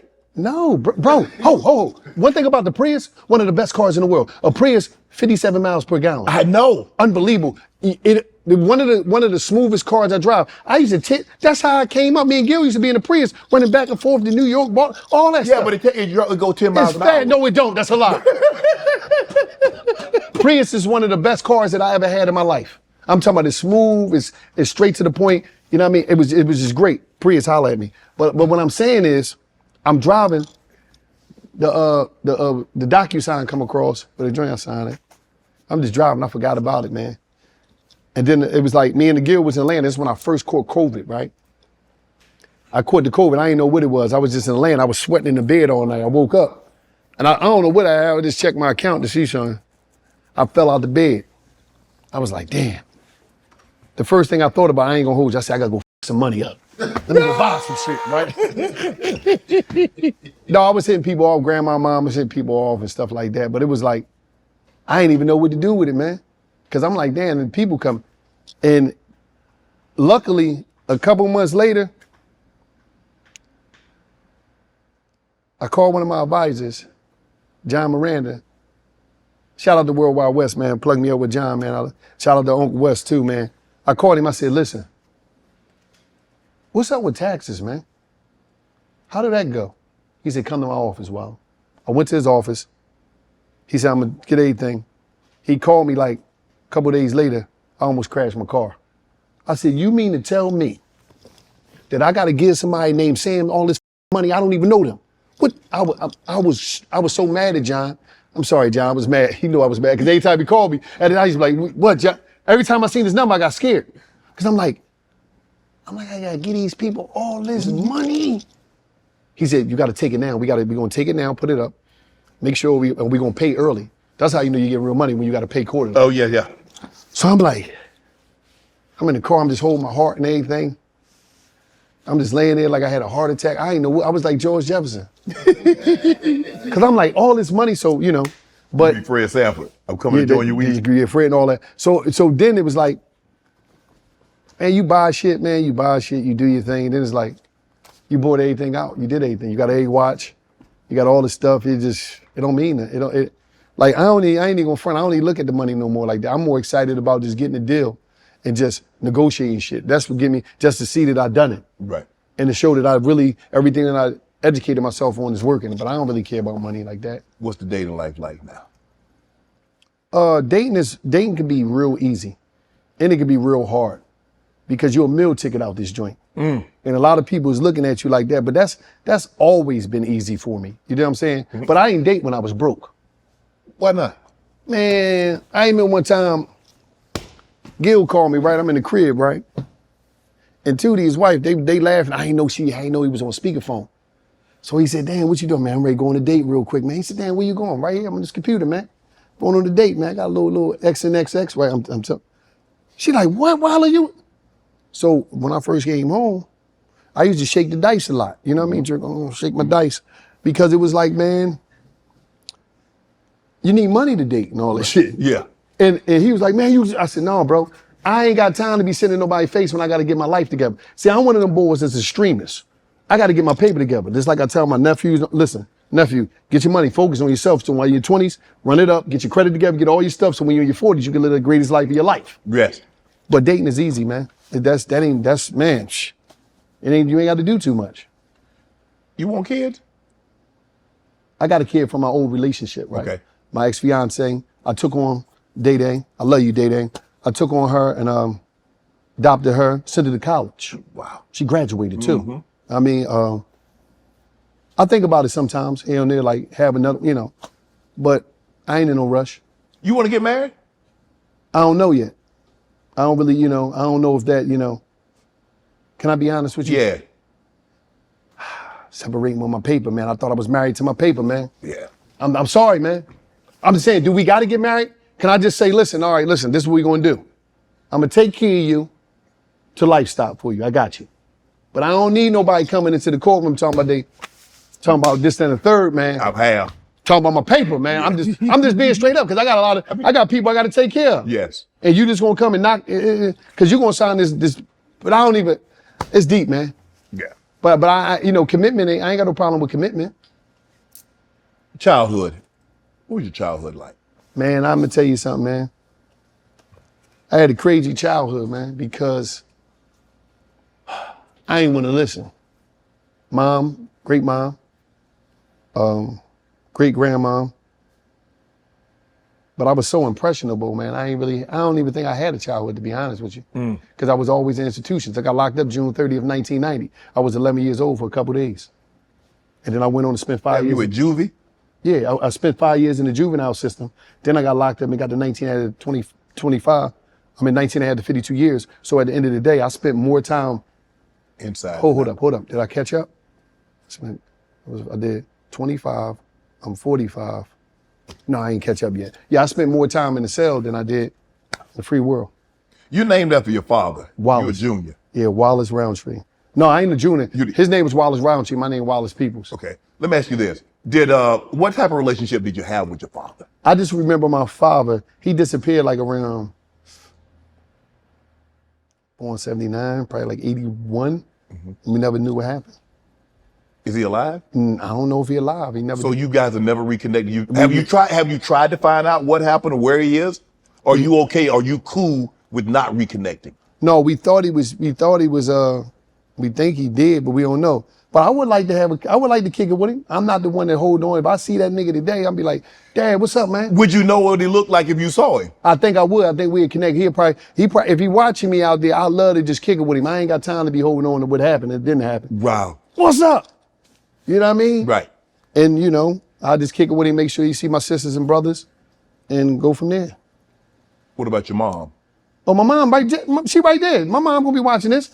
My mom, let me see with Jackie. Let me call Jackie real quick, man. She gonna be like, you on Shay Shay? My mom might say something to you, man. I don't know what she might say. Cause oh man. Let me call my mom, man. Let me see. Cause she's something else. This gonna be deep, man. How you know she ain't busy? Nah, she gonna answer, watch this. She be ready. She gonna be like, oh, she better, if she don't answer this joint. Hey, Wallace. What's up, Mom? Look, you know him? Yes, ma'am. How you doing? I'm doing amazing. How are you Why today? you put your sexy voice on? I told you, when I be calling you, don't be putting your... Behaving yourself. Yes, ma'am. How are you today? Fine. Your son dropping knowledge on us. He did a great interview. I'm watching the 2017 Eagles because you know they're going to kick. Hey, Mom, I told you, listen, but hold up. I told you about putting your sexy voice on when I call you with people. You did that with Deion. Don't do that. You did that with Prime. So you tell me, hey, Shannon, I know how you play. I know what's... But it's a difference with Prime. Don't get it twisted. Oh, you liked that activator he had in his hair. You used to like them boys with Jerry curls back in the day. Who was the boy you was talking to with the Jerry curl when I was young? He had the Jerry curl. You used to spray the activator. I never talked to nobody with no Jerry. Yes, you did, Mom. I thought, you know what? Listen, I told Gil that you was talking to Randall Cunningham because it was a dude that looked like Randall Cunningham, but Gil's on everything I love. The only reason, listen on everything I love. Gil said he wasn't no Randall Cunningham because he was walking. He left the crib, he was walking. I said, man, my mom was talking to Randall. Gilly are liars. All right, Mom, whatever, all right. All right. Have her say hi to the camera just so we can. Mom, say hi to the camera, Mom. Oh no, we're gonna get it in one. Oh no, wait, no, that's right there. Right. Say, Mom, not the camera, just say hi to Shay Shay people. See, you always trying to get right. I'm gonna call you, Mom, when I'm out of here. Let me handle this. All right? Love you. I'm gonna call you. All right, I got you, babe. I know, I got you. Look, see? She gets started, she like it's going, but I got her. Whatever. You were really close to your grandmother. I was really close to my grandmother. Whew, Nanny. Yes. Nanny's special, man. Nanny, And you say she's 90, right? Nanny the Matriarch. She hold the family down. She was something special. Nanny is different though. Nanny not the Nanny you think. I called Nanny. Nanny, what's up? Baby, where you at? I'm downtown. Moving the groove. I said, oh, Nanny, did you drive down there? Wallace, why would I drive down there? I can't park. Listen, so Nanny, you caught the sub down there? Yeah, what you think I remember one time I said, Nanny, just sit down. Why you ain't gotta, I get you Uber. She said, baby, all my friends that stop moving. I can't stop moving. They died. So she's not, when she walk in here, I just got her some fresh New Balance the other day. She's like, boy, go get me some New Balances. I said, all right. And, she be moving, but that's my baby. Do you think there's a problem in our community? Because there's a lot of talk that there are not enough black, powerful men to raise our young black men. And it's a lot of grandmothers and mothers assuming that role or taking on that role. There's a lot of levels, man. Section 8, it's a lot of things that broke it up. You know what I mean? Broke it up, man. And a lot of things that broke up the household. And the problem is, Shannon, I ain't gonna hold you, man. We think we don't need each other. That's our whole problem, is the ego. We think we can do everything by ourselves. Yes. And it's like, we can't do it by yourself. I can't do it by myself. You ain't doing it. This is not, if they knew all the stuff that goes on for this to happen, if they knew everything that went on for you to become the man that you are today, I think we beef too much. Black women and brothers, we just always find a way not to deal with each other, a way to just not like each other or to be mad at each other. And it's like, it ain't that deep. We got to be here for the babies. Right. I just think we just got to work it out in some type of way and stop looking at Instagram and thinking everybody swear they can do that shit by themselves. I'm not here by myself. I got a team. Right. I got people that believe in me. And that's the whole thing with everything, Raising a kid is very important. I don't think you could do it.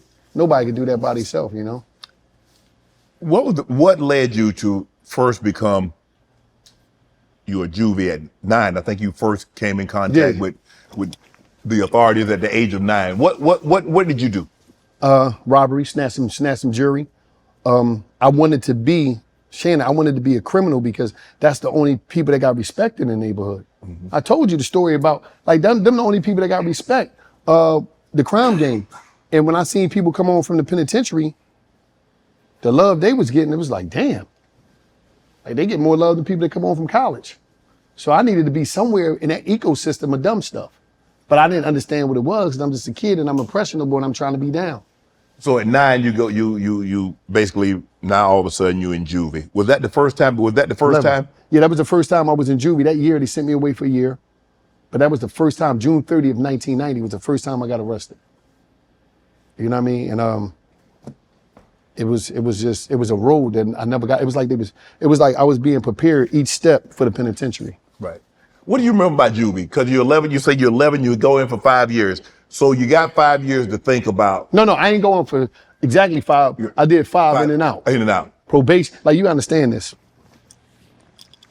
Since June 30th, 1990, all the way up until December, 21st, 2024, I never been out of the system. Wow. I never been off probation, parole. Like, from that day, June 30th, 1990. That's about 35 years. Listen, I just got pardoned. Shout out to the great governor of Pennsylvania, Josh Shapiro. I just got pardoned. I was supposed to be on parole to 2048. He just pardoned me. Because I got sentenced to 19 and a half to 52 years. I did the 20, came home, and I still had to walk all the way into like 48. 48. Like, listen, I'm so used to being in the system that when I was coming down here, I always find myself texting my parole agent, like, listen, I got to, boom, boom, boom. And I forgot that I was off parole because I'm so used to being on it. I forgot that I was off papers. Wow. Because I've never been off papers. So you got to think about it. I've been through this whole process since that day. A red school psychologist and counselors labeled you criminal-minded. Yeah. You a kid. But these the people that look over our life that don't come from our community, that don't know us, that don't care to know us. They just dare to hear you out. Right. I'm a kid, but this is what they deem me. I don't know, I don't know where they at, but right. I know where I'm at. Were you OG in your neighborhood? Never. Was I OG? No, I never reached the level. I was always a kid. So you didn't get a chance to get that status because by the time how old were you when you got incarcerated?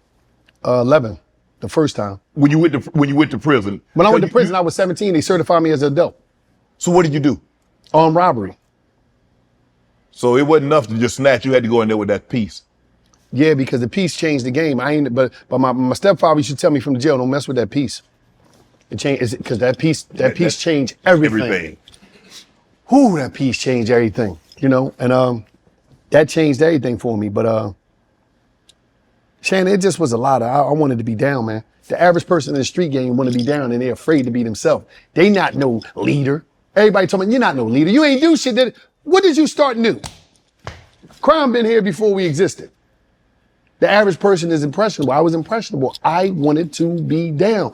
I didn't realize that I wasn't built like that till I got to the penitentiary and realized that I was in prison for being something that I'm not. I said, man, what the I'm really not even built like that. You got 17, you got sent away for 20 years. Mm-hmm. When you woke up that day, tell me if you can remember, Wallo. Tell me when you got up that day, was it a typical day? Hey, it's morning, got up, I don't know if your grandma, your mom cooked breakfast or something. So what was different about that day? When did you decide to do what you were going to do? No, that day when you talking about the big bit? Yeah. What happened was, I kept getting away with other robberies. I was already doing robberies. Okay. I used to hit, I ain't never regular people, I used to hit establishments, all those on regular joints, go in there, get the manager to open up the safe for the weekly earn, usually it'd be 15, 25, whatever. So I already was getting away with it. Mm-hmm. So the day that I did that was just a normal day of me doing it. It's just that day I got caught. So I thought I was invincible because I'm making some money. I'm like, man, I'm making some money. What the hell you doing with the money? Nothing, just buying a bunch of dumb stuff, buying clothes, gambling, giving money away to the homies, all that type of shit. Bro, you run into the establishment, they chase you for 10 blocks, they hit you with the car, they tase you. You couldn't run no faster than that. No, how the cops catch you with all that gear on? He got a belt, he got a gun, he got a belt. What happened was, man, that adrenaline hit, man. I wasn't a good getaway, man. I thought it was like the movies and shit. I was gonna jump over a car and all that. Man, that shit ain't work, man. And they came from everywhere. I was like, damn.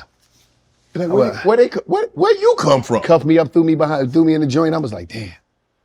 I'm thinking I'm gonna get up out of this. I'm a juvenile. You juvie, you're 17, yeah, they gonna try me. I got to that district and the lady said, yeah, this thing's there. I'm like, yeah, you gonna go up, she said, yeah, you gonna go up to the state road. I'm like, I'm going to U Study Center. Why am I going to state road? Oh no, that's where they send the juveniles that's certified as adult. Who you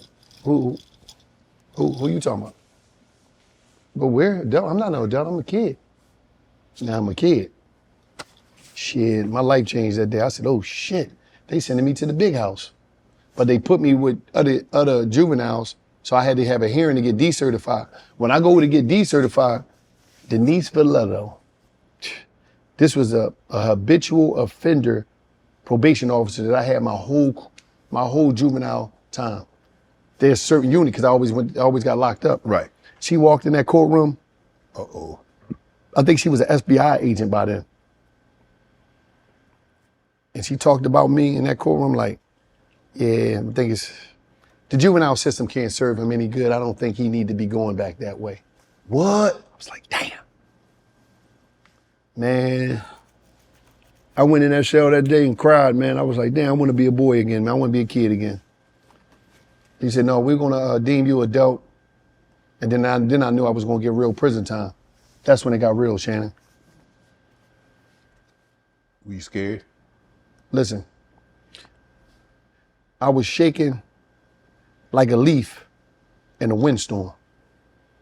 I was scared to death because I'm thinking about the movies. I'm thinking about everything. I'm a little small little guy. What I'm gonna do? I'm talking about I was scared. Like I'm talking about scared to death. It was a different type of fear, you know? Yes. You mentioned that you didn't take a shower with anyone and you wore boxers. Yeah, I wore boxers when I went down there. I didn't know it was a gun show. I go down there, everybody, you know, like y'all locker rooms. Yeah. Y'all locker rooms is like penitentiary. I didn't know, yeah, y'all be on some shit in that sports joint. Y'all butt naked ass, come on, man. Right. Y'all on the same thing as a penitentiary. So I go down there, I got my boxers on, they looking at me like, what you doing, man? You scared? Then that day I told Charlamagne, I said, man, I realized the shower wasn't that important after that. I could just wash up in my sink for a while. So I get used to this going down there. Right. It was scary, man. I was scared to death, Shannon. You mentioned that, did you get in any fights in prison? No, I never got in a fight in prison because I was too scared to get in a fight. Meaning, you didn't break no confrontation. I'm not doing no dumb shit. For what? For what? Then ain't nobody try you? I thought you had to fight like. No, it ain't like that. Ain't nobody gonna with you like that. I had this one dude, this old head dude, man. He washed my laundry one time, right? I didn't know what that was about. I'm like, damn. I told Gil take anything a joke. I said, yo, I come back, my laundry nice, my stuff all folded up, it's on my bed. I'm like, damn, because when you come in the yard, the laundry boys come back. So I didn't know I wasn't supposed to get my laundry washed, Shannon. So he washed my laundry, and there was a little goodies on the bed too. So I'm like, damn, this. What, Yeah, he put some goodies on, nutty bars. It was a nice little package. You put something else too. No, no, but listen. I'm like, damn. So I tell my old head, damn, man, this joint, man, they be folding your clothes. He said, who folds your clothes? So I go to the joint, I show him the whole spread and everything. I'm like, man, because I'm like, as soon as they lock down, I'm eating my little snacks. I'm cool, right? I'm like, it's up. Man, shit. My old head went out. What's the name? He hollered at the old head. Don't be with the young boy. No, I ain't. So he was lining me up. I didn't know he was lining me up. I didn't know what was going on. Them snacks looked mighty good on that bed though. Let me ask you a question. Who give away free stuff on the outside? What No. makes you think it's gonna be free stuff on the inside?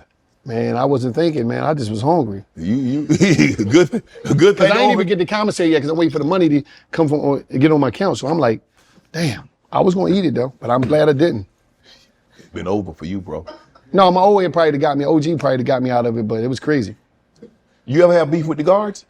Yeah, I had a back and forth. I used to have back and forth with guards and stuff, but it wasn't nothing like, you know what I mean? Like the one guard that told me what he told me. Right. I used to have, but it wasn't nothing crazy. I was trying to get out of jail. I wasn't in jail. I wasn't trying to be in jail to get deeper in jail, be in the hole. I wasn't trying to do all that shit. Right. What's the craziest thing? I mean, so what's a typical day? What was a typical day like for you?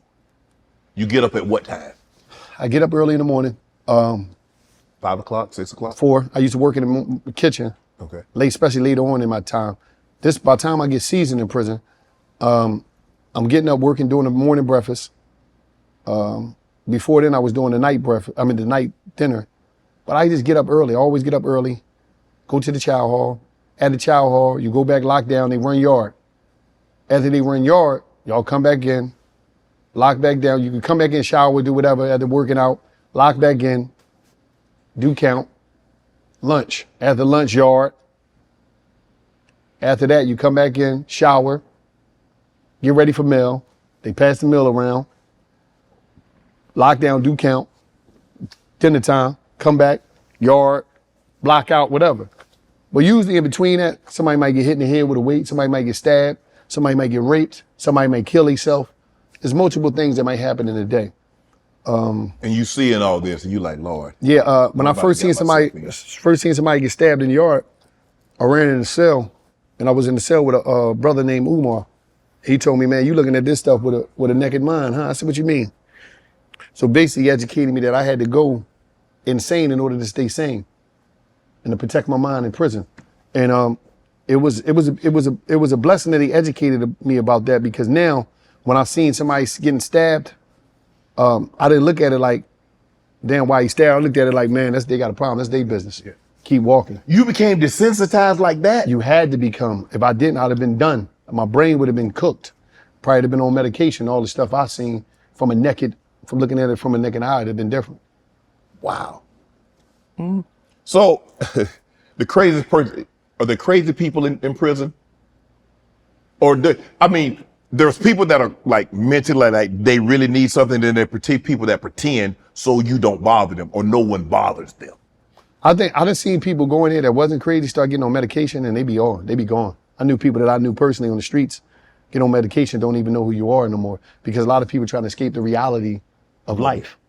And but you got people that is mentally ill. They got mentally ill blocks already for them. The people that's really like, you know what I mean? Yeah. Prison food.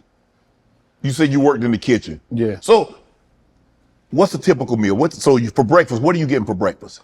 Like me, you know, I was talking to one of my homies the other day. You get boiled eggs, some grits, toast, some jelly packs, some butter packs. Any other time, it might be some liquid eggs. Yeah. I mean, they scrambled. You might get them sometimes. It depends. They might get fried eggs out. It depends what institution you at. But it's mostly oatmeal, stuff like that. Do you get seconds? No, you ain't supposed to get seconds, but sometimes somebody might just go down and give you the tray. And it depends on all who in the line, if they shaking the dipper or if they giving you a heavy ration. It depends what prison you at, stuff like that. You say you worked in the kitchen, so did you cook in your cell?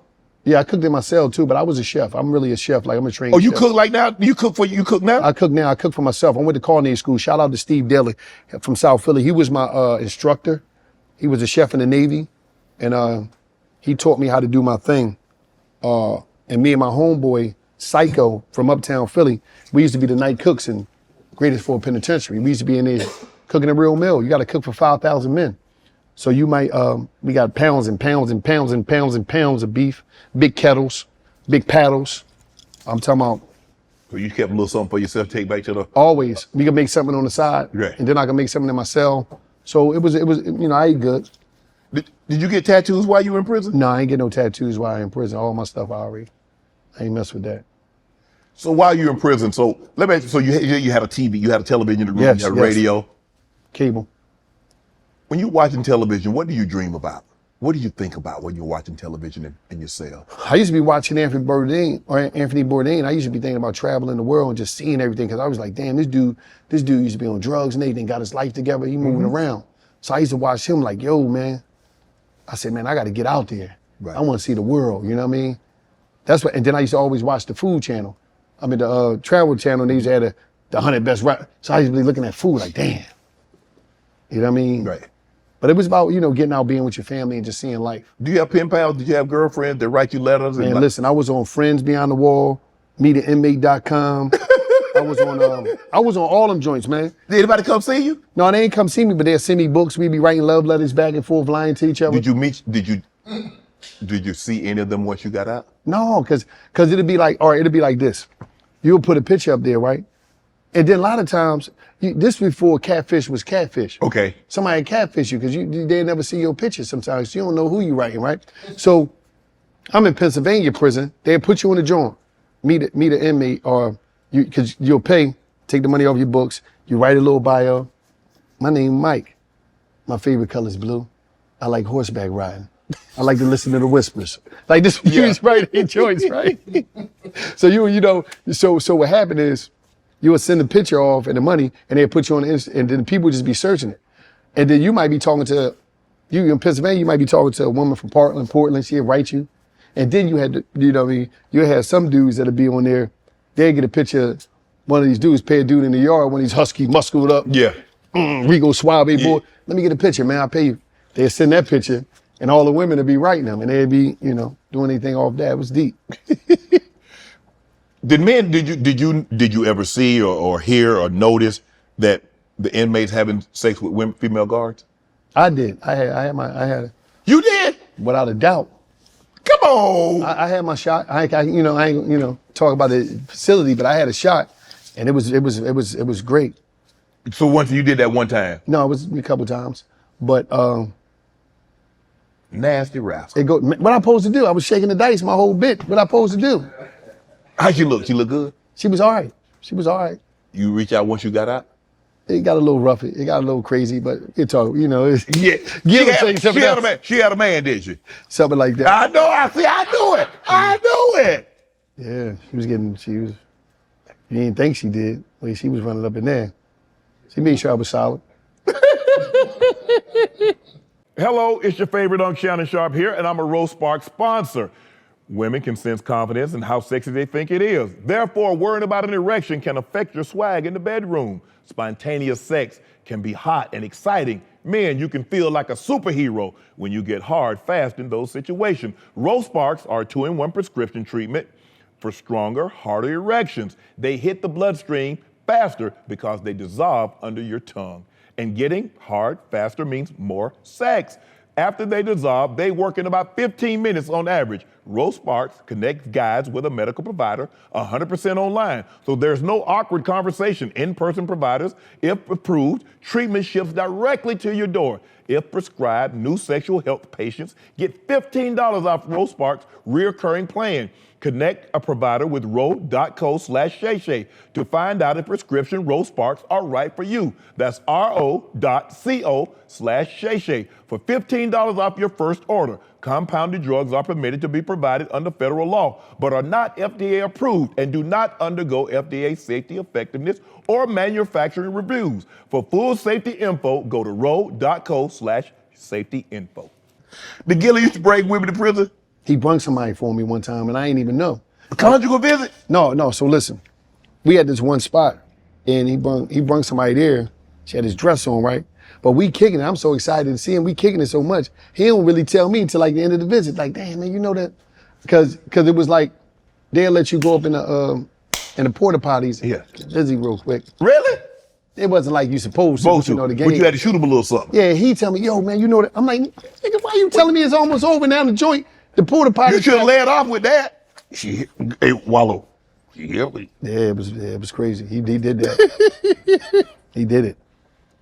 Bing Raines visited you in prison? Yep, he came to see me. He came up, one time I called Gil, they was together, he's like, man, I'm gonna come see you, brother. I'm like, this Bing? Yeah, brother, I'll be up there. He came through, he's holly, he'd come out kick, we used to be laughing. And he just was a good brother, man. And then we, connected on the outside. Always supportive, man. He's a good person, man. When you say you had your brother you shared a cell with your brother. You shared a cell with your stepfather. Mm-hmm. Did you ever look like, bro, what kind of life is this? Yeah, it was embarrassing. I remember one time when I called Nanny, and me and my brother was in there, and I was like, "Yo, Nanny, Steve up here now. We in the cell." The call was real different. It was real different. She said that was embarrassing. It was real different. And I always thought about it when I was in jail, like my grandma ain't got nothing to brag about with her grandsons. Because you know how people be at the church and all that stuff. Yeah, my grandbaby, he going to college. Mm-hmm. You got to get quiet about us, you know what I mean? Because we was always in some shit, Ooh. When did you realize, you know what? When I get out of here, I ain't coming back. Them conversations with Nanny's really done it. Mm-hmm. You think about that, and then especially my brother dying, I knew I had to step up. I knew it was game time. Mm-hmm. But the craziest thing is the scariest day of my prison bit was the day I walked out of jail. Really? Man, that was the scariest shit of my life, because everything that I told my grandma, my mom, my family that I was and I became, it wasn't proven yet. Because I didn't have no temptation to see if I'm really who I am now. Mm. So I'm coming home and I'm like, I got to stick to the script. Don't fall victim to the temptation. Don't fall victim to the BS. Right. Stay focused, I'm looking at 1997 when you went in. You're a kid. You're 17. You're a teenager. Yeah. Now you come out. You're 37. The world is different. The world is really, really different since you last was outside of those walls. Yeah. What was the scariest thing that you encountered? Because now you're not really free. You're just on the outside. They still got that paper on you, Wallo. Yeah. You know what was the hardest thing outside of that? And this was crazy. And Nanny, Nanny was messed up because, first of all, everything looks small when you get home, because I'm in these wide yards, big So I get to the block. And after, you know, everybody go, everybody leave, me and Nanny in the house. And I'm like, damn, I'm sitting there and we talking, we laughing about something. I'm on a step in the house and Nanny's sitting in that chair. And inside of the house, I'm on a step. And I don't know what it was. It just out of nowhere. I said, Nanny, where's Steve at? Why he ain't come? And I caught myself. See, I never went to my brother's funeral. So it just was a reaction. And then the way Nanny looked, it was like, cause I'm talking to Nanny. Nanny sitting on the chair right next to the door where my brother died at. He died right there in that doorway. But that was so hard because I realized I went upstairs and I was like, damn. And it was for a while. I used to walk the streets of Philadelphia listening to Sanford. Greatest artist ever, Sanford. And I used to be looking for Steve. Because I used to be preparing myself for the conversations or the funny shit I might see. Like, wait till I always just say that. I'm gonna tell Steve gonna be tripping off this shit. And it just went on for a while. It went on for a minute, but that was hard. That was like one of the hardest things coming home. Like realizing like, damn.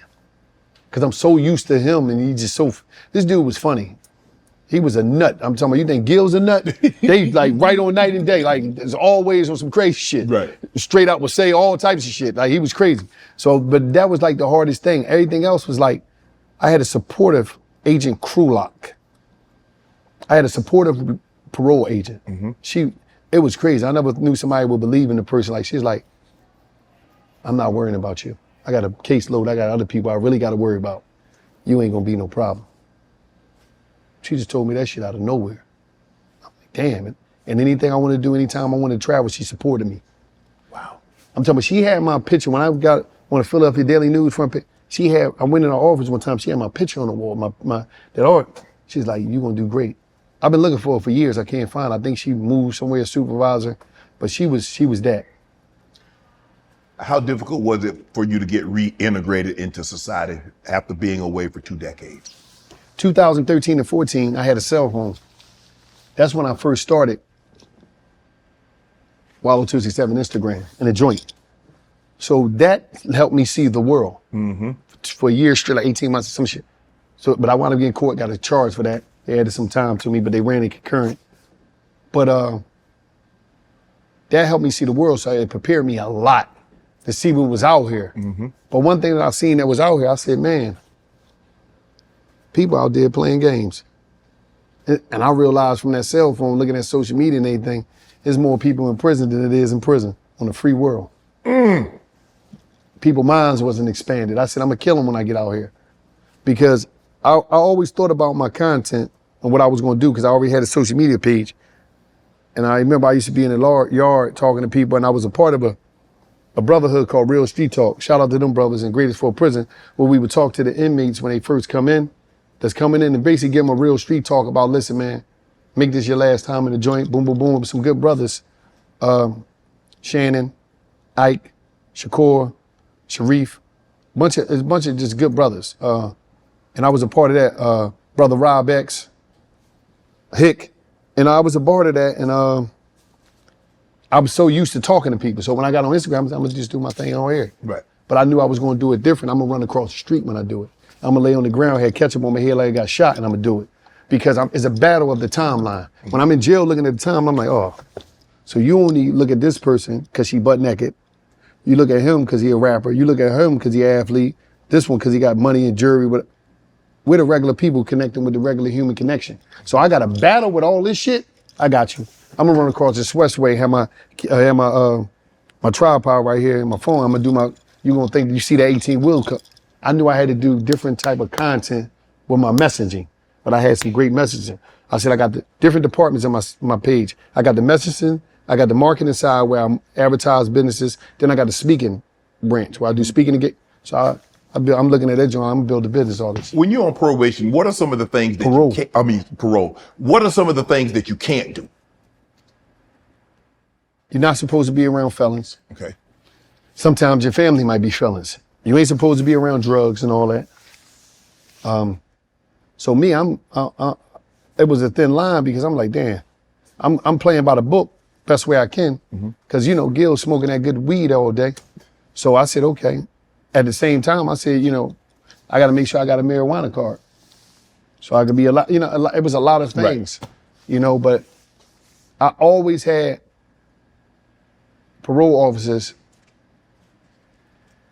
that appreciated what I was doing. Shout out to Agent Cruz, my last parole agent that just was so supportive, man. She was so happy to call me to let me know that I was off parole. She's like, she was so excited, it was unbelievable, man. Sister. What does 267 mean to you? 267, that's my prison number. My prison number was DG2670. When I go to set up my Instagram page, Wallo was taken. So I added the 267 off my prison number so I could remember where I came from and where I ain't going back to. It just so happened that since I was in jail, the Philadelphia area code turned to 2672. So people thought that, but no, that's my prison. My prison number is DG2670. Is there something a habit, quirk, tick, that you developed in prison that you just can't shake now? Are you a light sleeper? Or do you sleep? Are you a peaceful sleeper? Oh man, I sleep like it ain't nothing. I was sleeping like that in jail. It don't matter. Did you? Yeah, because the door was locked. Shannon, they ain't getting up and they can't get me then. They locked the door, everybody locked down. But I was always up before the door opened. You know what I mean? So you wasn't going, I'm laying there, jumping, you know what I mean? So I ain't want to, you know what I mean? I ain't want to do that. I said, no, you ain't gonna take my goodies. But what I'm saying is, like, I always found myself preparing the conversations. So a lot of times, and Gil will always see me doing that when I'm ready to do a video or something. He's like, nigga, you over there talking to yourself? I said, no, I'm just getting ready. Right. You know what I mean? But not too much outside of that. When you came home, what was the conversation? Do you remember your first conversation with Gillie? As soon as I came home. He picked you up? Did he pick you up? No, he ain't picked me up. Shout out to my sister Latifah, she picked me up. But Gil, when I come home, I get with Cuz. As soon as I get with him, he like, Cuz, do you. Do you. And he looked me, he looked me in the eyes, he said, Cuz, you done? Wow. He said, he said, is you done, man? You know how he talk? Yeah. Smoke this. You done, man? You done, nigga? Like, you tired yet? Like, I'm saying. I said, Cuz, I'm done, man, this shit. He said, man, I seen they broke you in your eyes. I knew you was done. Cause I was just like, I'm done, cause I'm tired. Yeah. Cause a lot of times we see our family members go in and out and you ain't tired till you tired and everybody's alarm clock come on different time. My alarm clock came on, it was game time. That shit over with, you know? Acting. You want to get into acting? I don't know if I can act. I don't know how, you know. Bro, you went away for 25 of your 40 plus years, you've been incarcerated. You come out and you can do anything. You just said, you can do anything that you wanted, that you set your mind to, bro. Yeah, you know, I was on shout out to Issa Rae. She had me on her show, Rap Shit. Mm-hmm. I did a role on there. You know, everything is possible. You seem to be in a situation where, like, you don't care. I mean, somebody might say something foul to you, off the cuff to you, and you just let that stuff rock. Oh yeah, I gotta go. I gotta keep, like, my whole thing is this. I understand that everybody is entitled to a bad day. Yes. And sometimes they may have a bad day and I might just be there. I might just be there. It ain't got nothing to do with me. Like, all right, for instance, you might get with this woman and she might come at you to try to play you or try to get you for money. It ain't got nothing to do with you personally, Shanny. We take things personally from people that we don't know personally. It ain't got nothing to do with you. If it was me, if it was him, if it was this, that's their game. It ain't got nothing to do. So I don't be looking at things like, cause listen, you're not gonna provoke me to do nothing crazy. I ain't gonna do nothing crazy to you. I ain't gonna do it. You're the Chief Marketing Officer of Reform Alliance with Jay-Z, Meek Mill, Michael Rubin, and Robert Kraft. Talk to us a little bit about this program. I'm the former. Okay. It's a program, one thing about Reform is passed a lot of bills to reform the prison, the probation and parole system, right? Right.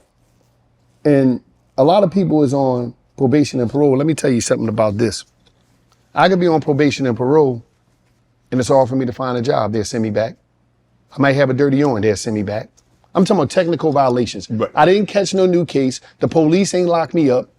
I might have a parole man or a probation officer that's riding me. Now, you ride me because of whatever you ride me because there's some people that do. Transportation-wise, I might can't get to where I need to get to. I might be late here. You done had people go back to prison for all types of things. So what Reform Alliance is doing is they're trying to reform this system to make it better.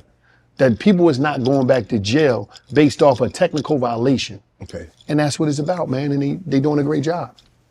When Gil's son passed away, Oh, man. you were the one that broke the news. And you knew, not only did you knew how close Gilly was. Was that one of the hardest things you've ever had to do? It was hard because I knew it was going to be a struggle because we was at the radio station in Philadelphia, right? And I'm in the bathroom, he like, low. Like, yo, what's up, man? Cheese got shot. I said, what? I opened the door, I said, what? Who? Cheese got shot. So immediately, I jump on the phone. I call our family in the Philadelphia Police Department. Mm-hmm. I'm like, listen, I put Gil on the phone, right? So he driving his car, we flying up to the hospital. So he on the phone, he's like, I'm gonna check into it, I'm on it, just done the third, boom, boom, boom, boom, bang. So when we hang up, me, him, and Gil on the phone, he said, I'm on it, Gil, we hang up. Our people called me back and said, call me by yourself, keep Gil off the phone. I said, damn. So we driving.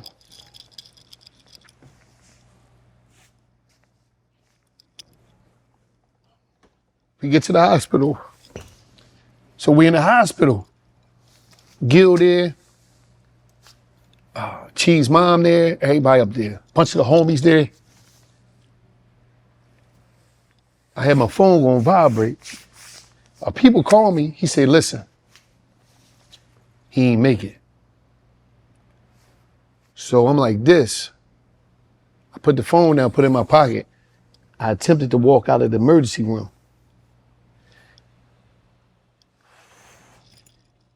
Gil said, what happened, cuz? What's up, cuz? What's going on, cuz?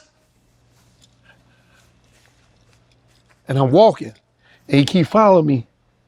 He said, cuz, what's up? What's up? And I grabbed him, I said, he gone.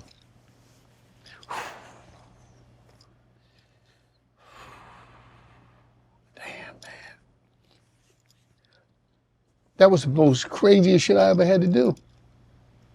You know, because I said to myself, I'm gonna slide out of this door, and the people was back there playing games. Like the hospital people, they can't. So when our people called us, the police, they telling me what it is. I'm like, I can't tell him this. And I never seen Gil like that after that. It was crazy. It was crazy, you know? But I'm thankful that we got a strong family, and it was hard. It was hard, man. Where are you on this, man? Because, we heard a lot of talk about this Illuminati.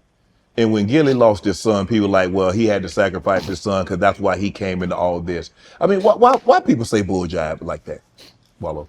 Black people love black failure. And black success black success only come when you do something crazy. White success is, oh, he's great, he's smart. Bill Gates, he's smart. Jeff Bezos, he's smart.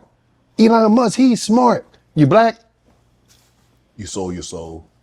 In our community, there's so much hatred with success because so many people that want to be stars and they ain't make it. You think people was happy for me all the, nah, people ain't always happy for you when you win. That's a package deal. The package deal is when you, the excitement that comes from black failure or people not winning is unbelievable. Like, so people were sitting back like, damn, you had to do something. No.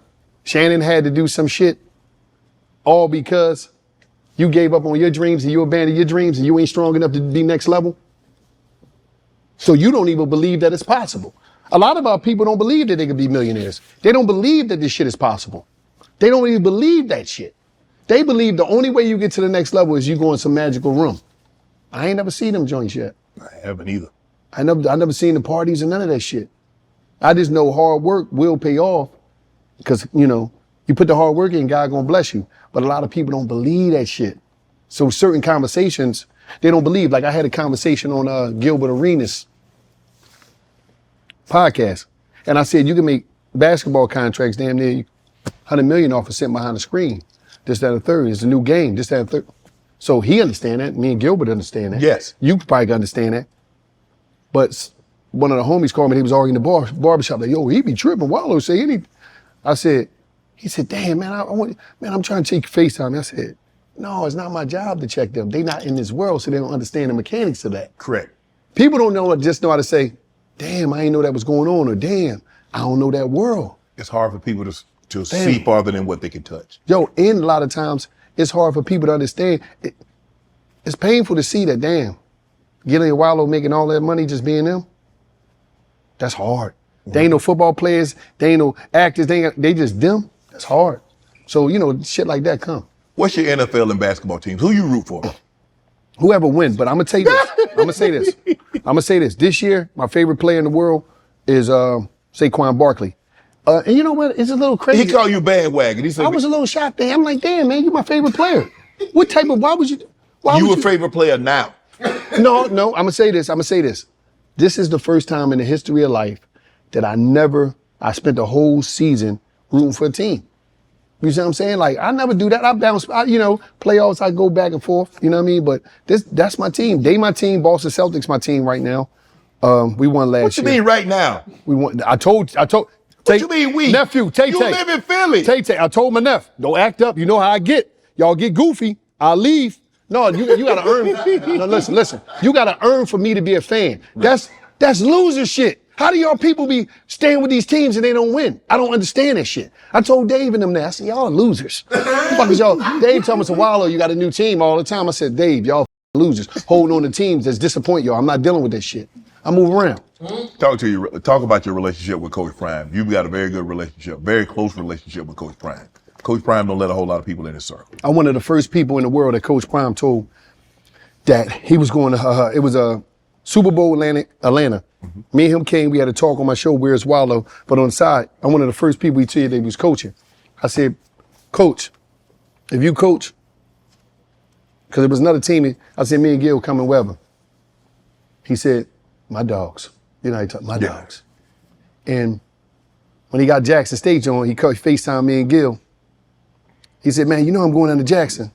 So, matter of fact, we was talking on the call, and we were talking on the call. I said, damn, man. I was hollering at my brother Matt Burns and them, and I was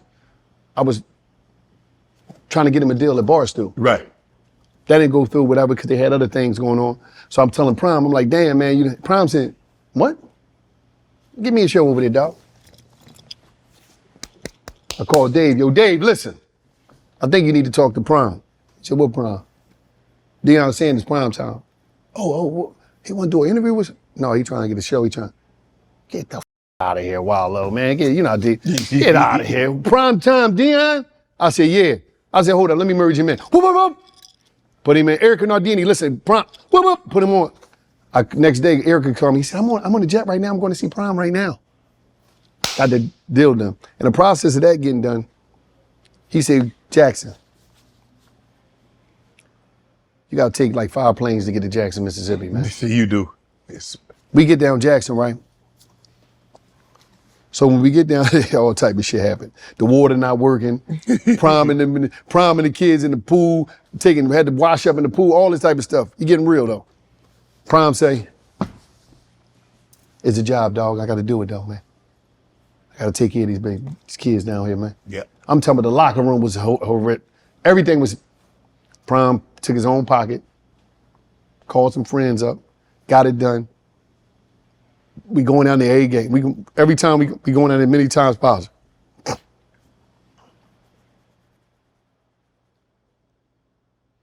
Gillie, for some reason, thought he was a player on the team and a coach. This what happened.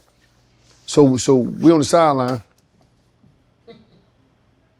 Boy take off running, Gil start running with him. So I got to watch him. So I go down running with him. Dude throw Gil the ball, he spike it. Gil spiked the ball, right? all right, dancing. He's snapping, yeah. I said, cuz, they just got a flag for you spiking the ball, man. He said, he gave me the ball. What up? I said, cuz, you wasn't supposed to spike the ball. What the is you? He said, no, man, I was a part of the game. I said, you're not playing though. Yeah, you're not a part of the game. Prime say, Wallo, come here. He said, what's the matter with Gillie, man? Gil come there, coach, my bad, you know, I mean, so now every time we come to a game, I gotta watch Gil, but we went down there and we had to put love around Prime, man. We had to make it, and nobody was going down there but us. And we was like, man, we coming. Yeah. And it turned into something, man. Advice. Give me a couple of pieces of advice that you want to impart upon black men, black women, our community, 25 and beyond. Learn how to communicate. Learn how to communicate. That's number one. Communication is the glue to keep relationships together. And it's also the glue to growth. Understand that everything is not gonna go your way in life. And when it don't go your way, you don't have to buck, you don't have to snap. Work on your composure. Because a lot of time the look is the hook. How you react to things is very important. And a lot of times that no, which means next opportunity is some of the greatest, is a lot of information inside the no, because once the no's come in your life, figure out why the no is there. Move around. The world is your playground, so go play. The world is bigger than your neighborhood. The world is bigger than the mentality that you might have based on the environment that helped produce you and the things that you know. There's a lot of information out there. Save your money will save you. All the fun that you want, where you at, being with your boys and all that shit, a lot of that stuff you're going to outgrow. So right now, work on yourself. While you're in them 20s coming into work on yourself. So I'm telling you, because when you get into your late 30s, you want to be in a position where as though you got something that you can lay on. You got something you could call your own, and then you position to travel the world, do what you want to do, or however you have it. You want to be able to count on you. Get out your mama house. All you basement warriors out there that's staying in the basement, staying with your girl, get your own stuff, dog. Get all your own stuff. I'm talking about get your own stuff. Get your credit together, get your identification together, save your money, get your own place, get your own vehicle, and explore. The more stuff you see, the more new relationships you have, the more new conversations you have, is going to help you get to the next levels of life. Thanks for stopping by. Hold up, I got some more stuff to say, Shannon. What you want to say? Go ahead. Right here, peer review. Listen, we got a lot of things going on. Check out $1 million worth of game. Check out Gillie and Wallo's adventure. We got another Gillie and Wallo knockout party coming. We got some more shows coming. We ain't gonna announce them yet. There's a lot of stuff coming, but check out everything, man. Peer review, man. Go out there and get my book, Armed with Good Intentions. Everywhere books are sold. Instant New York Times bestseller. Go ahead, Shannon. There you go. But listen. You're gonna bench press like 600 now. It's different. I'm finna go bench press this pillow. Oh man, Make the bed. Yes, sir. React to his viral strip club video where he was preaching to the women. Then Yeah. Oh yeah. Uh-huh. You went viral. You were preaching to women in the strip club. No, what happened is I went in the strip club with Gil. I was down in Baltimore. And just so happened, I'm in there drinking me a ginger ale on the rocks, light rocks, not too many. And just so happened, a couple ladies start talking to me. So we start talking and Wallo, that's you. So we start talking, we start kicking it. So I'm talking to him, doing my thing. And I just seen Gil talking to the manager dude, like basically saying what I'm doing. Like, I gotta, go get Wallo. So Gil come over, what the f you doing? They working.